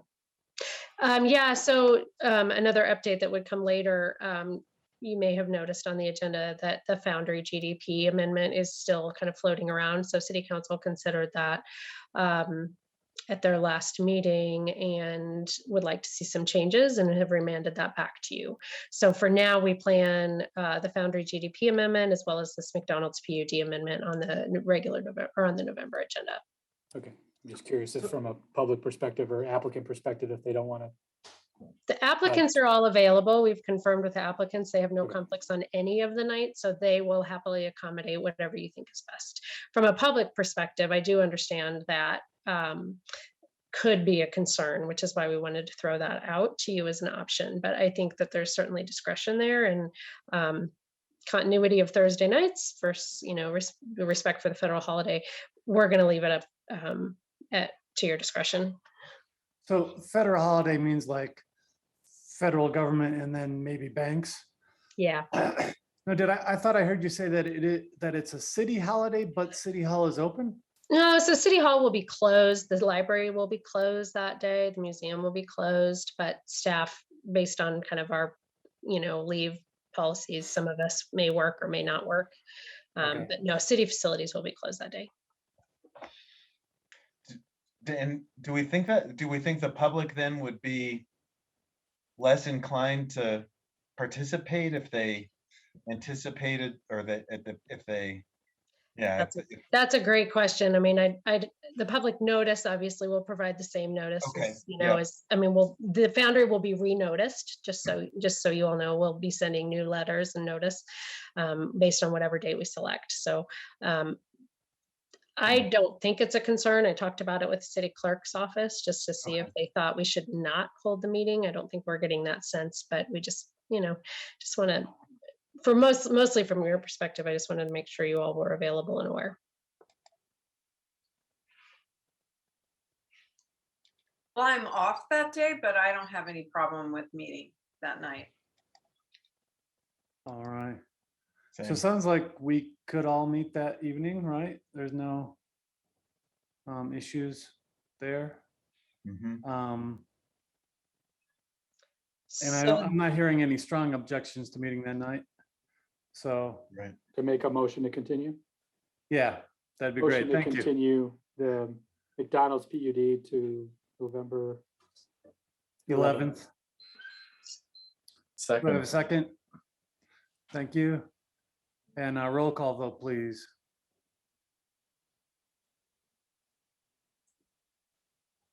Oh, sorry, Commissioner Merlin, Yes. Commissioner Williams, Yes. Commissioner Howe, Yes. Commissioner Hefner, Yes. Commissioner Deal, Yes. Chair Bronis. Yes. Thank you very much. Motion carries. We will meet on November 11th also as a side note. That brings us to our next item of business, the 940 Main PUD. I will now open the public hearing on a request for a approval of a planned unit development to allow construction of an accessory structure at the rear of the property, 940 Main Street. The purpose of the hearing is to receive evidence regarding the application materials and provide a public forum for all interested parties who wish to comment on this request before the Planning Commission. The procedure for the public hearing will be as follows. First, there will be a presentation and testimony by city staff, followed by questions from the Planning Commission to staff. Next, we will have a presentation and testimony by the applicant, followed by questions from the Planning Commission to the applicant. After these two presentations, members of the public who have joined this meeting by computer or telephone may speak regarding the application. Anyone who would like to speak is asked to use the raise hand function if participating by computer, or *9 if calling in by telephone. Comments may be limited to 3 minutes per person. The purpose of public comment is to receive public testimony and not a forum for debate or dialogue. Commenters are encouraged to raise pertinent issues and may ask questions for clarity. However, these questions will not be directly answered during the public comment period. The applicant and staff will then be allowed to make a closing statement. I will then close the public hearing and no further testimony or other evidence will be received unless the commission decides to reopen the hearing. Planning Commission will discuss the matter and may approve with conditions, deny, or continue to a future meeting. Public hearings are recorded for the public record. All testimony must be presented after stating your full name and address. Do we have proper notification? Yes, that's correct, Chair. It was properly noticed via all our municipal codes. Thank you. And do any Planning Commission members have any disclosures? Commissioner Howe. As you all know, I'm a local business owner and I have many clients, and a member of the applicant team is one of my clients. However, I do not have any financial interest, financial connection to this project, and our relationship will not have any effect on my judgment upon the scope of this Planning Commission. Thanks. Thank you very much. Appreciate that. Seeing no additional disclosures, I would then ask for the staff presentation. Thank you, Chair. Just going to go ahead. Oh, actually, can I get the ability to share my screen? Yes, sorry about that. 1 second. I should have double checked earlier, so my apologies. You should be good. Thanks. All right, there we go. Thank you. Can everyone see that okay? Yes. Excellent. So good evening, commissioners. I have before you this evening a request for a planned unit development for 940 Main Street. For a confirmation of notice, the item was properly noticed per our municipal code. In the image before you, the subject property is located within the yellow outline on the east side of Main Street near the corner of South and Main. The PUD proposal before you this evening is requesting the approval to allow an accessory structure in the rear of the property. For a little bit of background, because all development in Louisville, with the exception of residential development up to 6 units and less than an acre, requires approval of a PUD, the construction of this accessory structure would therefore require approval of a PUD. There was a previously approved PUD for this property from 2007, so it has since expired. The proposed accessory structure will be a 12-foot by 24-foot or 288 square feet rectangular shaped structure with a shed roof design clad in horizontal lap siding painted to match the exterior of the primary structure. The proposed accessory structure would not require any additional water or sewer utilities and only require electrification for the office use proposed for the floor plan of the interior. The site design maintains the footprint and design of the existing structures, and proposed accessory structure would be detached from all other existing structures.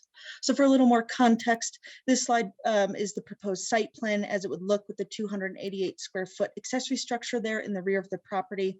And as you can see, the proposed structure would be detached. So on the left-hand side of your screen would be Main Street, kind of on the top of this picture. This cutout would be south.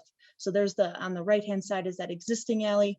And so you can see highlighted by the green, that would be that proposed accessory structure there near the south edge of this particular property. For a little more context, this slide shows you the proposed plan as it would, or I'm sorry, this slide would show you what the shed would look like. So on the bottom left, they're calling it the front elevation. So what you're seeing here would face north. And so the 2 doors are in the middle and with the windows for the office. And then on the upper kind of right-hand section of this particular slide, you can see the floor plan layout. So we have 2 small offices and then a larger conference room area there as well. And then lastly, for a little further context, on the right-hand side of the upper image, you can see Main Street. So this would just give you an idea of the sight line and then showing the scale of the proposed accessory structure in context of the existing structure there behind the property where my mouse is. And then again, Main Street would be on the right-hand side. The image or the picture on the bottom of the slide is taken along South Street. So looking west-southwest at the rear yard of the property to provide just again, a little more context of real life look of where it would be located.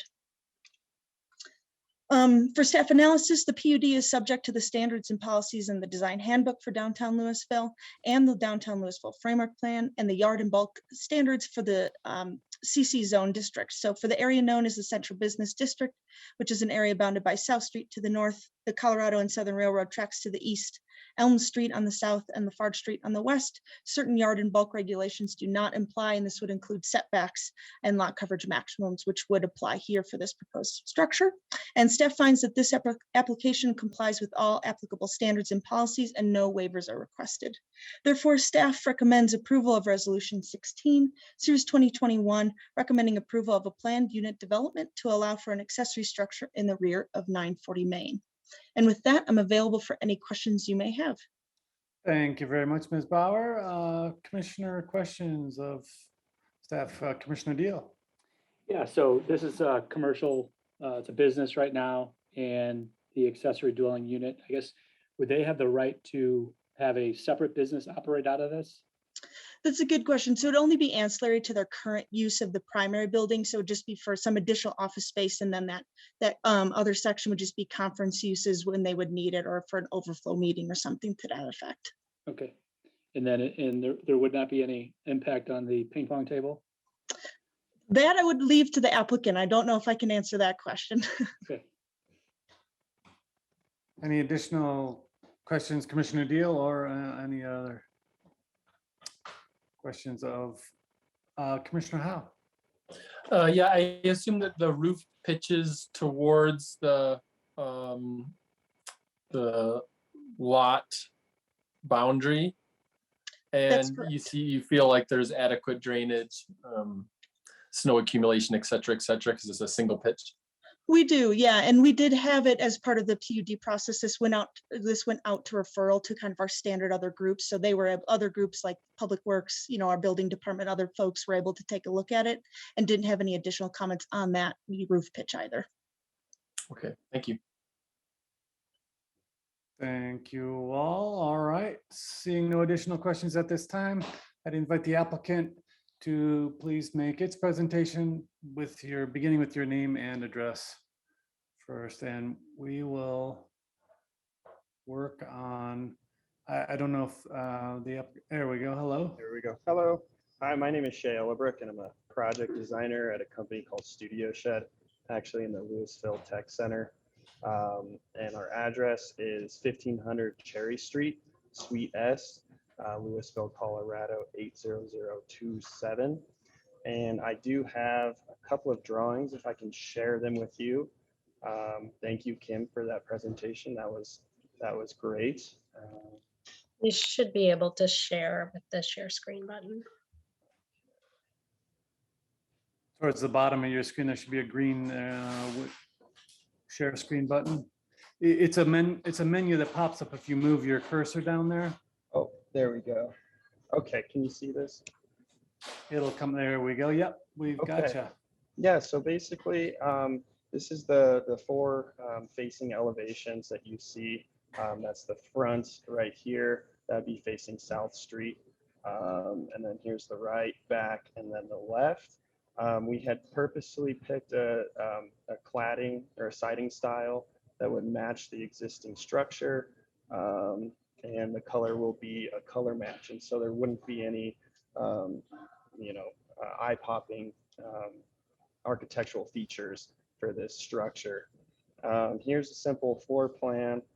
Basically, this will be an office, a separate office, two of them down here, and then a conference room as mentioned. This is going to be a great space, just kind of additional space for the property owner, and they will use it, for overflow meetings and such. And so we don't have a whole lot more details to share, but this is basically the rundown of our presentation. Great, thank you very much. At this time, do we have any commissioner questions of the applicant? Just a comment. And I don't recall the exact specifics, but that could be a good opportunity for a mural, some public art, just to put that consideration out there for you.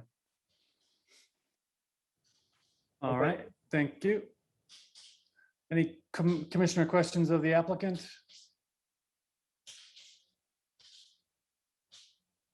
All right, seeing none then, do we have anybody here for public comment? I see no public in attendance. Okay. Moving right along though, we'd invite the applicant to have a final closing statement. If you have anything else you wanted to mention, otherwise you're just fine. I think, well, I'd like to just say thank you for your time, and we appreciate everyone listening in on this presentation, and we're excited to see this accessory structure in downtown Louisville. It's exciting for the client as well as Studio Shed. So I appreciate it. Great, thank you very much. At this time then, do we have a staff response and closing statement? Not at this time. Thank you, Chair. Thank you very much. Appreciate it. I'll now close the public hearing, and the Planning Commission commissioners will deliberate on the evidence presented. Sorry, that's my smoke detector. We'll work on that in the background here. During deliberations, no further public comment or other testimony or evidence will be received. Who would like to begin? Any thoughts, concerns, questions? Vice Chair Hefner. I think this is a great looking project. I learned that Studio Shed is a Louisville business. I've seen them around, but never appreciated they were right here with us. So that was exciting news to me. And I would just mention, sort of apropos of our next item, that I think accessory structures are an exciting thing. And I look forward to when that comes around on the city council work plan in 2022, and maybe we'll see more of them in the future. Thank you very much. Commissioner Deal, thank you. Ditto in full support. Leave it at that. Thank you very much. Commissioner Moline. Same. Yep. All right. I'm in agreement. Commissioner Howe. Nothing to add. I guess we just want to keep consistent with our guidelines, and I'm sure this will be a fad in the future for people to put additional not dwellings, but additional structures on their property. Yeah. All right. Commissioner Williams. I'm in full support. Excellent. I also find myself in support. And it's, to me, it's almost, well, yeah, no, I mean, I think it's great. I think having a little unit like this helps the property stay and a historic building remain intact. So I think that's an important aspect of allowing this to move forward. I would like to then call for a motion, please. And I can. I'd like I'll to go ahead and go ahead. I'd like You're to the make a last one. motion for resolution number 16, series 2021, a resolution recommending approval of a request for a planned unit development to allow an accessory structure in the rear of the property at 940 Main Street. Thank you very much, Commissioner Williams, and a second. Second. Commissioner Deal, thank you. Roll call vote, please. Commissioner Williams, Yes. Sorry. Commissioner Howe, Yes. Commissioner Hefner, Yes. Commissioner Deal, Yes. Commissioner Moline, Yes. Chair Brunice. Yes. With that, the motion carries, and we, so I said best of luck to the last applicant. Maybe that was a little bit insensitive to City Council. So best wishes moving forward. All right. With that, then we will move to our next item, new business discussion, a review of recommended inclusions for the 2022 City Council Work Plan. Ms. Ritchie. Yeah, thank you, Chair. So we can take as long or as short on this one as you want. Really, we talked more extensively about this in April, and really it's just that time to make our formal recommendation to City Council. So before we do so, I just wanted to reconfirm with you. So I have up on the slide for you. If it helps just remind you all what was discussed a little bit deeper in the staff report, we have a number of carryover items. Those are on your left, including Old Town Overlay, affordable housing design guidelines, dark sky, open space, and the sustainability efforts around electrification and building code changes. The new items that planning staff is going to be recommending adding to this, the big one is the comprehensive plan. And, you know, we're approaching 10 years. That's going to be a big, heavy lift for the community, for planning staff, and particularly the Planning Commission. So we're really looking forward to working with you on that. How many years did you say? It got adopted in 2013, but I think we Yeah. started on it in 2012. So we anticipate kicking this off kind of first half of 2022. In addition, when we looped this back around to the affordable housing study, we took some discussion to City Council in August, and they want to add a housing plan and housing needs assessment and housing plan as an add-on component to our comprehensive plan that will happen in advance of kind of the heart meat of the comprehensive plan, to really get a better handle on what is our housing need and what are the tools in the Louisville context that are going to be most successful around housing. So the comprehensive plan is bringing forth kind of that carryover item for affordable housing. And then the other three are more zoning related. We talked about these back in April. So these are the ones I think that we've all decided can kind of move forward. So we'll be recommending these for inclusion. Just wanted to reconfirm all this with you. We can again go into detail, or if you feel like there's other things that have come up that I forgot to add or you'd like to add. Well, to begin with, as much as I want for everybody to be heard and any thoughts you may have to be shared, I do not want to take a long time on this. So, but with that, then let's open it up and see where we run. I guess, Lisa, are these in the order of sequence in any way? No, they're not. They're just in the order that I had them in the staff report when I put this slide together. So no, the carryover items, I think, Old Town overlay, we're in the thick of that. So that's kind of already underway. Affordable housing, again, going to get wrapped in with comprehensive plan. Design guidelines are probably at the bottom of this list. From a priority perspective, dark sky lighting, we've checked in with council a couple times on that. Staff, actually, Amelia is knee deep in developing those. So we think that could happen probably early next year. We'll bring those to you. Open space zoning relies on the Parks and Recreation staff. So when they get that prepared, that would come forward. And then the sustainability is a big lift for a department. I'm not sure though that that's going to come back to Planning Commission. In terms of the dark sky lighting, and Rob's chimed in on this, that's aligned with the Excel street light upgrade process, or is that kind of two separate? So they'd be two separate components. So Excel, we have a 5-year plan to upgrade all of to have Excel swap out all of our residential light fixtures. And so they've done a few neighborhoods already. I know staff has some concerns with the design, and they're actually doing some evaluation about what got installed and whether or not we're going to kind of continue on that same path or try and work with Excel. So that's an issue that we're working through. This code, though, would really be for private property, Okay. Commercial and residential citywide. It's probably a different meeting for a different group, but I just wonder, can the street light upgrade be paused until the dark sky lighting is kind of finalized? I think we have to work with Excel, and I think the same staff is kind of working around all of it. So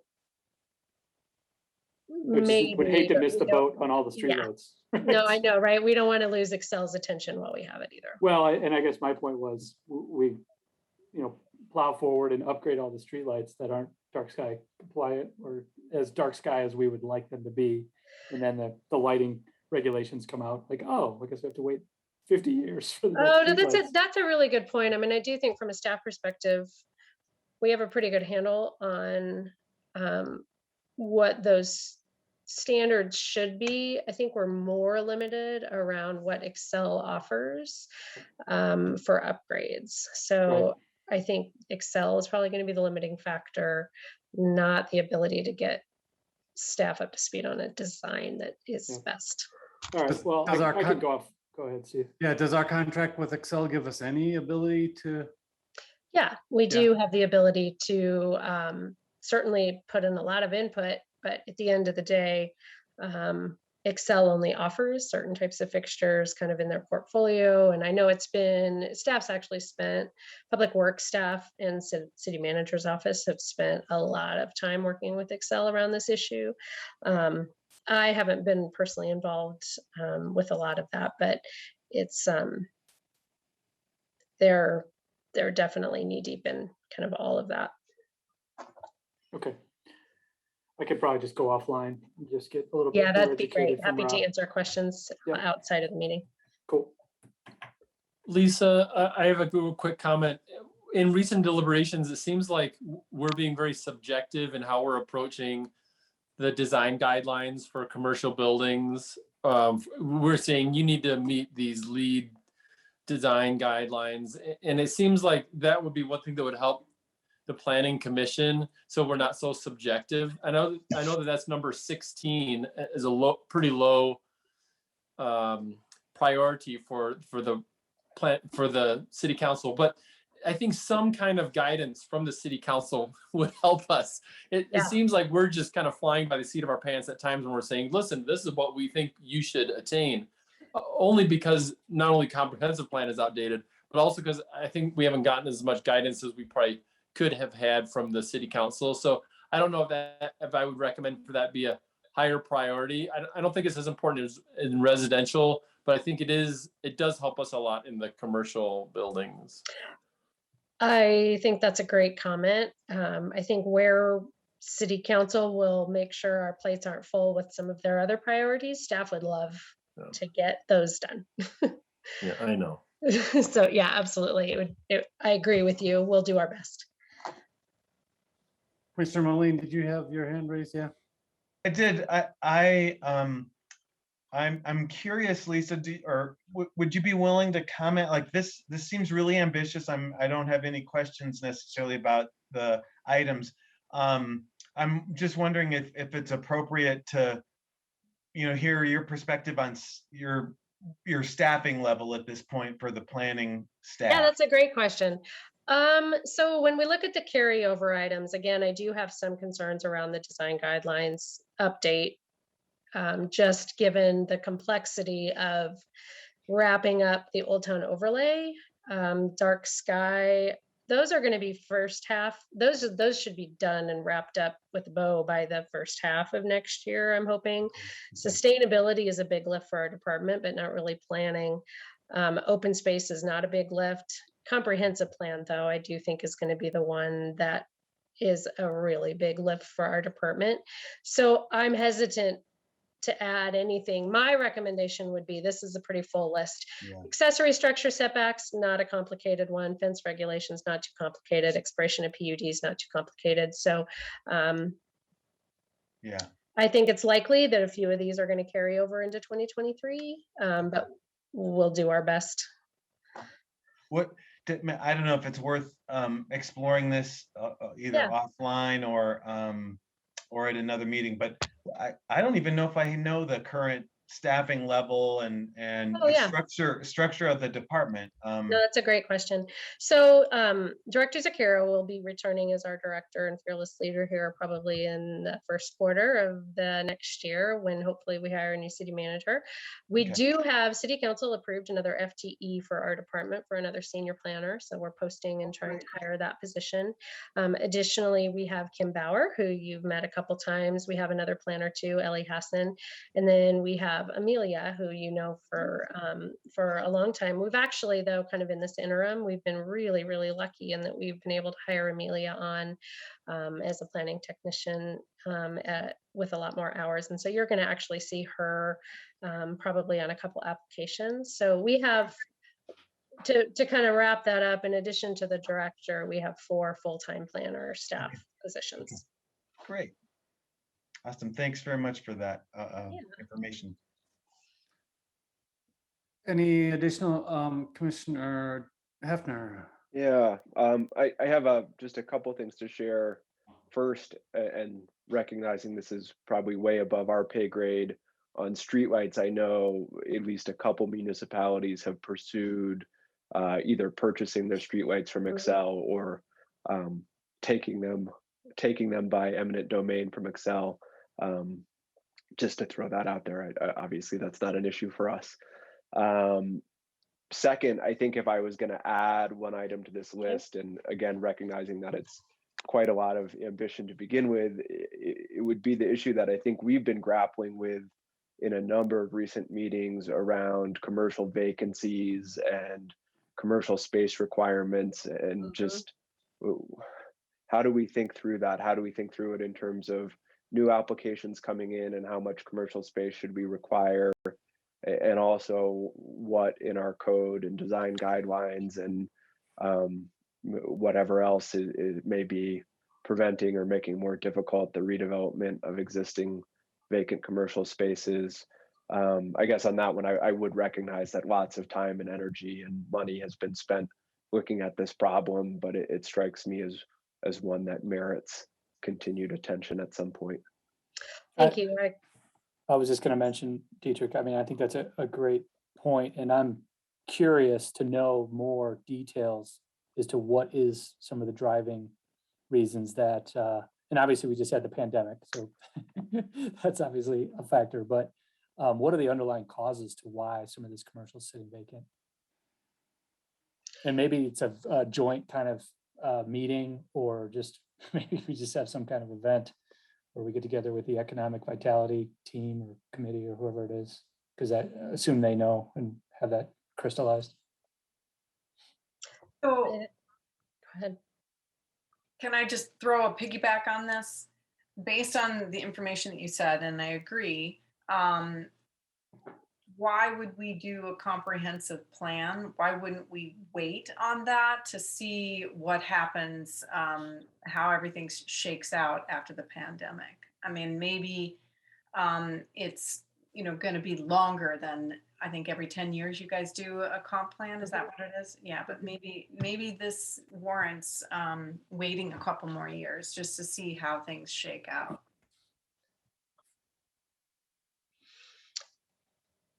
I think all of those are good points. I think we certainly have some materials I can share with the commission from our economic vitality department about some of the efforts that they're doing to both kind of attract and retain local businesses. So that is an item that's been in front of City Council a number of times this year. So I'm happy just to send an email with some links. So you all can just kind of see an overview of some of those efforts from our Megan Pierce's department in economic vitality. I do think this will be, kind of a significant component of the comprehensive plan is what is the market reality? What can we expect? Where should we be targeting reinvestment as a city into some of our areas that are deficient? What can we do from a land use perspective, other land use changes? Does kind of the thought that additional residential actually would help drive the commercial market? We can probably try and quantify some of that through some market analysis. I think then from my perspective, then that really helps inform, I think, Commissioner Hefner, your point around what is the right commercial concurrency? Should we be requiring commercial concurrency? What are our policies around the expectation for commercial development? Are those in line? I think a lot of those concurrency requirements, from my mind, tie back to our existing comprehensive plan, which do require either positive fiscal balance, neutral fiscal balance, or require commercial development. So I see a direct tie with those recommendations for concurrency to our existing comprehensive plan. So I'm hopeful that we'll have better guidance and expectations, I think, as a community around what is realistic, what do we want, what are we willing to wait for, what do we need to invest in. I think that's a good part of the community dialogue. I think your point too, Commissioner Williams, about is this the right time? I see both sides to that. The pandemic certainly is still playing out, but I also see the policies in here are getting pretty stale, and we struggle with, are these the right policies? And we have to always tie those back, right? So I think some of us have struggled with that, particularly maybe around the St. Louis Parish property, ConocoPhillips property, as we've been reviewing those applications and we're tying it back to comprehensive plan. So I see both sides to that, but for now, City Council actually has approved the budget with significant funds in there. So I think it's pretty safe to assume we're going to be moving forward next year. But I think that's conversations we can have at a staff level on how we can make sure we're reading the reality for today, but still maybe accommodating some change over the next few years. And I think too, right, the comp plan typically is meant to speak in very broad brushstrokes and not drive specifics. Ultimately, those broad brushstrokes are hopefully meant to inform how it shakes out. So pandemic or not, we still have certain wishes or goals that we could speak to. I am curious though as to what the thoughts are as to the small area plans. Would the future process include anything like those? Or that's a good question. We haven't really figured out yet how we either absorb the small area plans into the new comprehensive plan. Do those continue to stand on their own? Are those separate amendments? So structurally, I don't think we have that answered yet. Well, I would think although it's 10 years old and just most of the city's built out, and then with the small area plans, is the comprehensive plan that big of a lift? Or do we end up saying to all the people who want to participate, here's all the current state, what needs to change? Or what do we want to consider changing? Because it's not obviously like we're starting with a clean slate, right? Isn't it True. editing and updating? We have to do a lot of analysis behind the scenes. So when I say it's a big lift, right, like we do need to get our arms around some of the things, a clear idea of what's changed and a clear idea of the drivers of the change. And then from a lift perspective too, it's a lot to get the community to participate, right? So some community members naturally want to engage, but I think to make sure that we can adequately and really effectively hear from a broad range of the community, that just from a staff perspective takes a lot of time and effort to make sure that we're getting the right opportunities for feedback, enough feedback, timing it correctly with where we are in the process. So it will have a consultant that will be leading this. I believe there's $250,000 budgeted for it. So the consultant really will set a lot of that. But from my perspective, we just want to make sure that we're devoting the time needed to make sure we can get the public participating to the greatest extent possible. So let me ask something.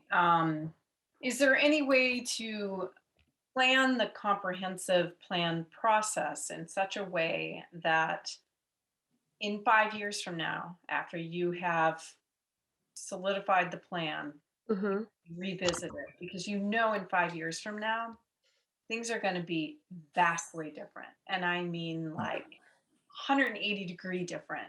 And we'll be kind of kicking ourselves, oh, you know, it's out of date that quickly. I think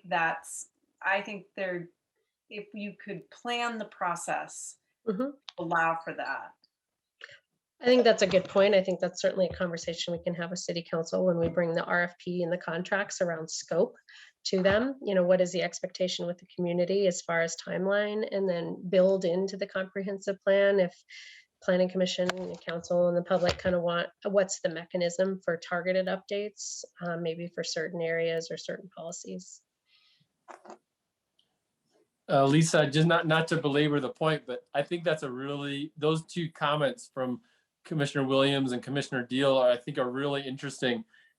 I guess it's a different approach. Instead of building the comprehensive plan and having broad brushstrokes, is it better to take small, focused changes that you want to be changed in the comprehensive plan, and then build those small pieces into the comprehensive plan?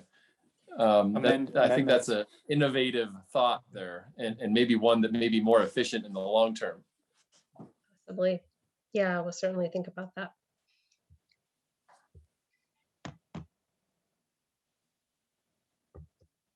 I'm just going to make one note about one of the new items that I'm happy to see in there, and that's the expiration of PUDs. That has been a contentious, often frustrating process when, you know, we're constantly trying to decide, well, should we do 1 year, 2, 3? Oh, should they even be allowed to extend it? And, you know, a third time, a fourth time.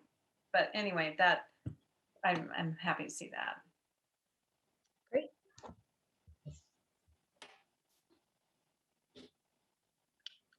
Any additional reaction for staff's guidance? It's a lot of work. Hence a Yes. new FTE. We're excited about that. We need some additional help to get some of these done, because Lisa, were you hoping for anything more from us? Is there any that was questions you helpful have? just to make sure that you all Pointed- were okay. in concurrence with that. So no, I don't need anything else from you tonight. We'll make those recommendations for the work plan. I'll try and remember to follow up with you with the actual work plan that gets adopted too, so that you have a sense of that. Oh, yeah, I mean, we would appreciate a presentation on that. Yep. Brief, a bit, but yes. All right.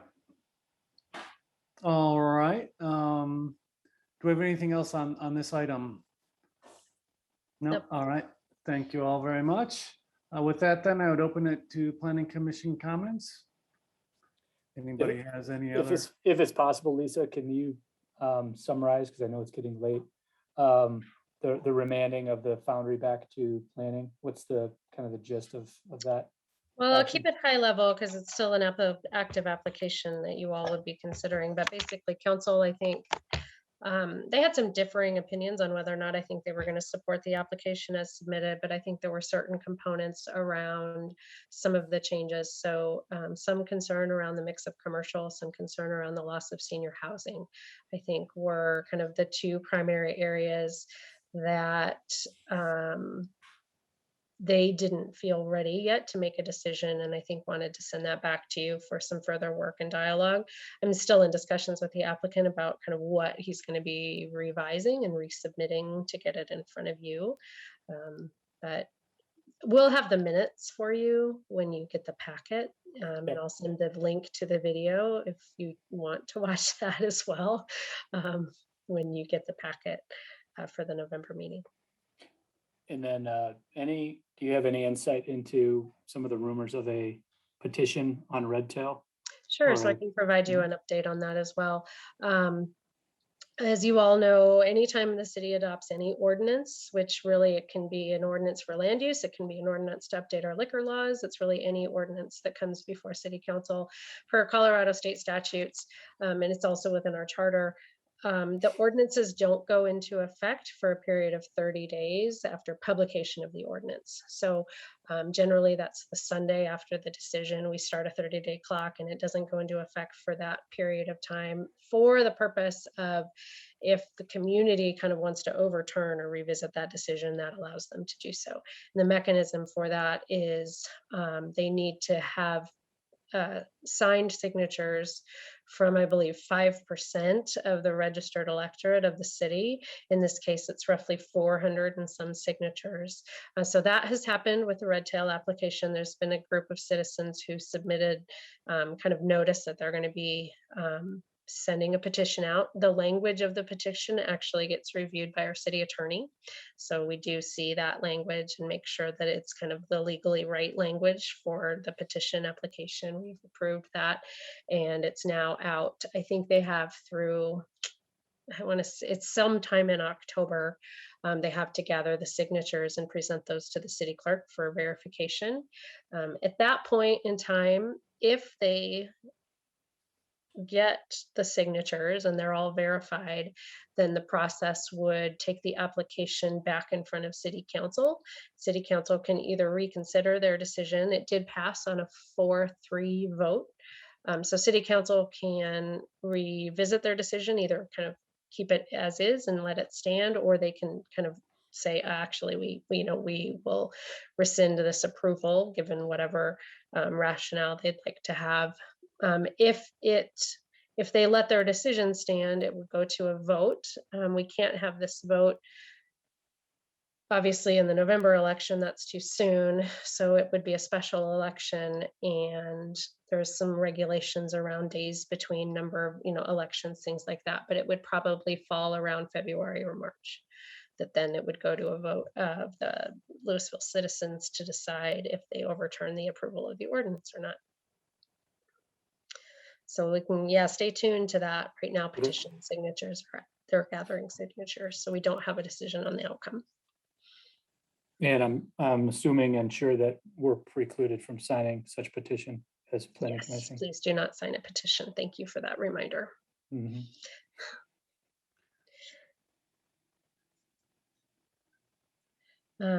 Any other commission comments? When do they need to get those signatures?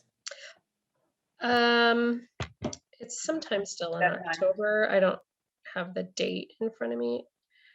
I'm not sure when the date is. I can look it up here in a minute. Do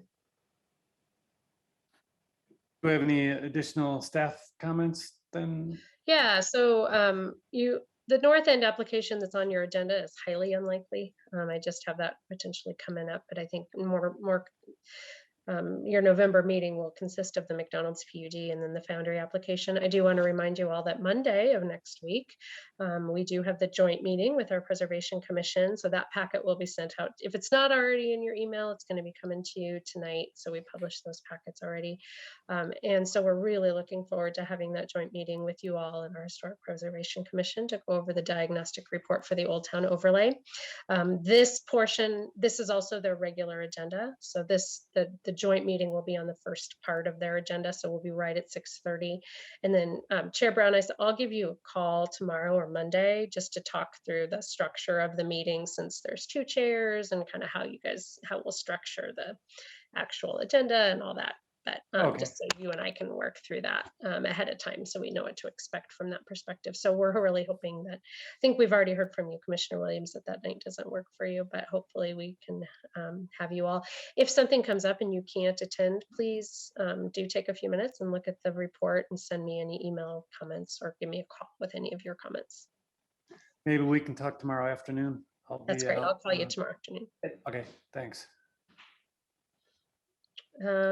That's all I have. Actually, first thing in the morning, maybe 9 o'clock? Yeah. Yeah, okay. That works. All right, thanks. Yeah. Okay. I have nothing else. And we've seen the items tentatively scheduled for the next meeting. With that, then I would entertain a motion to adjourn. A motion to adjourn. Thank Second. you, Commissioner Howe. Commissioner Deal. All right, thank you all. Appreciate it all. Good night. I, Thanks, everyone. Bye, everyone. Yep, see ya. Appreciate all Thank your you, guys. time. Thanks. Bye-bye.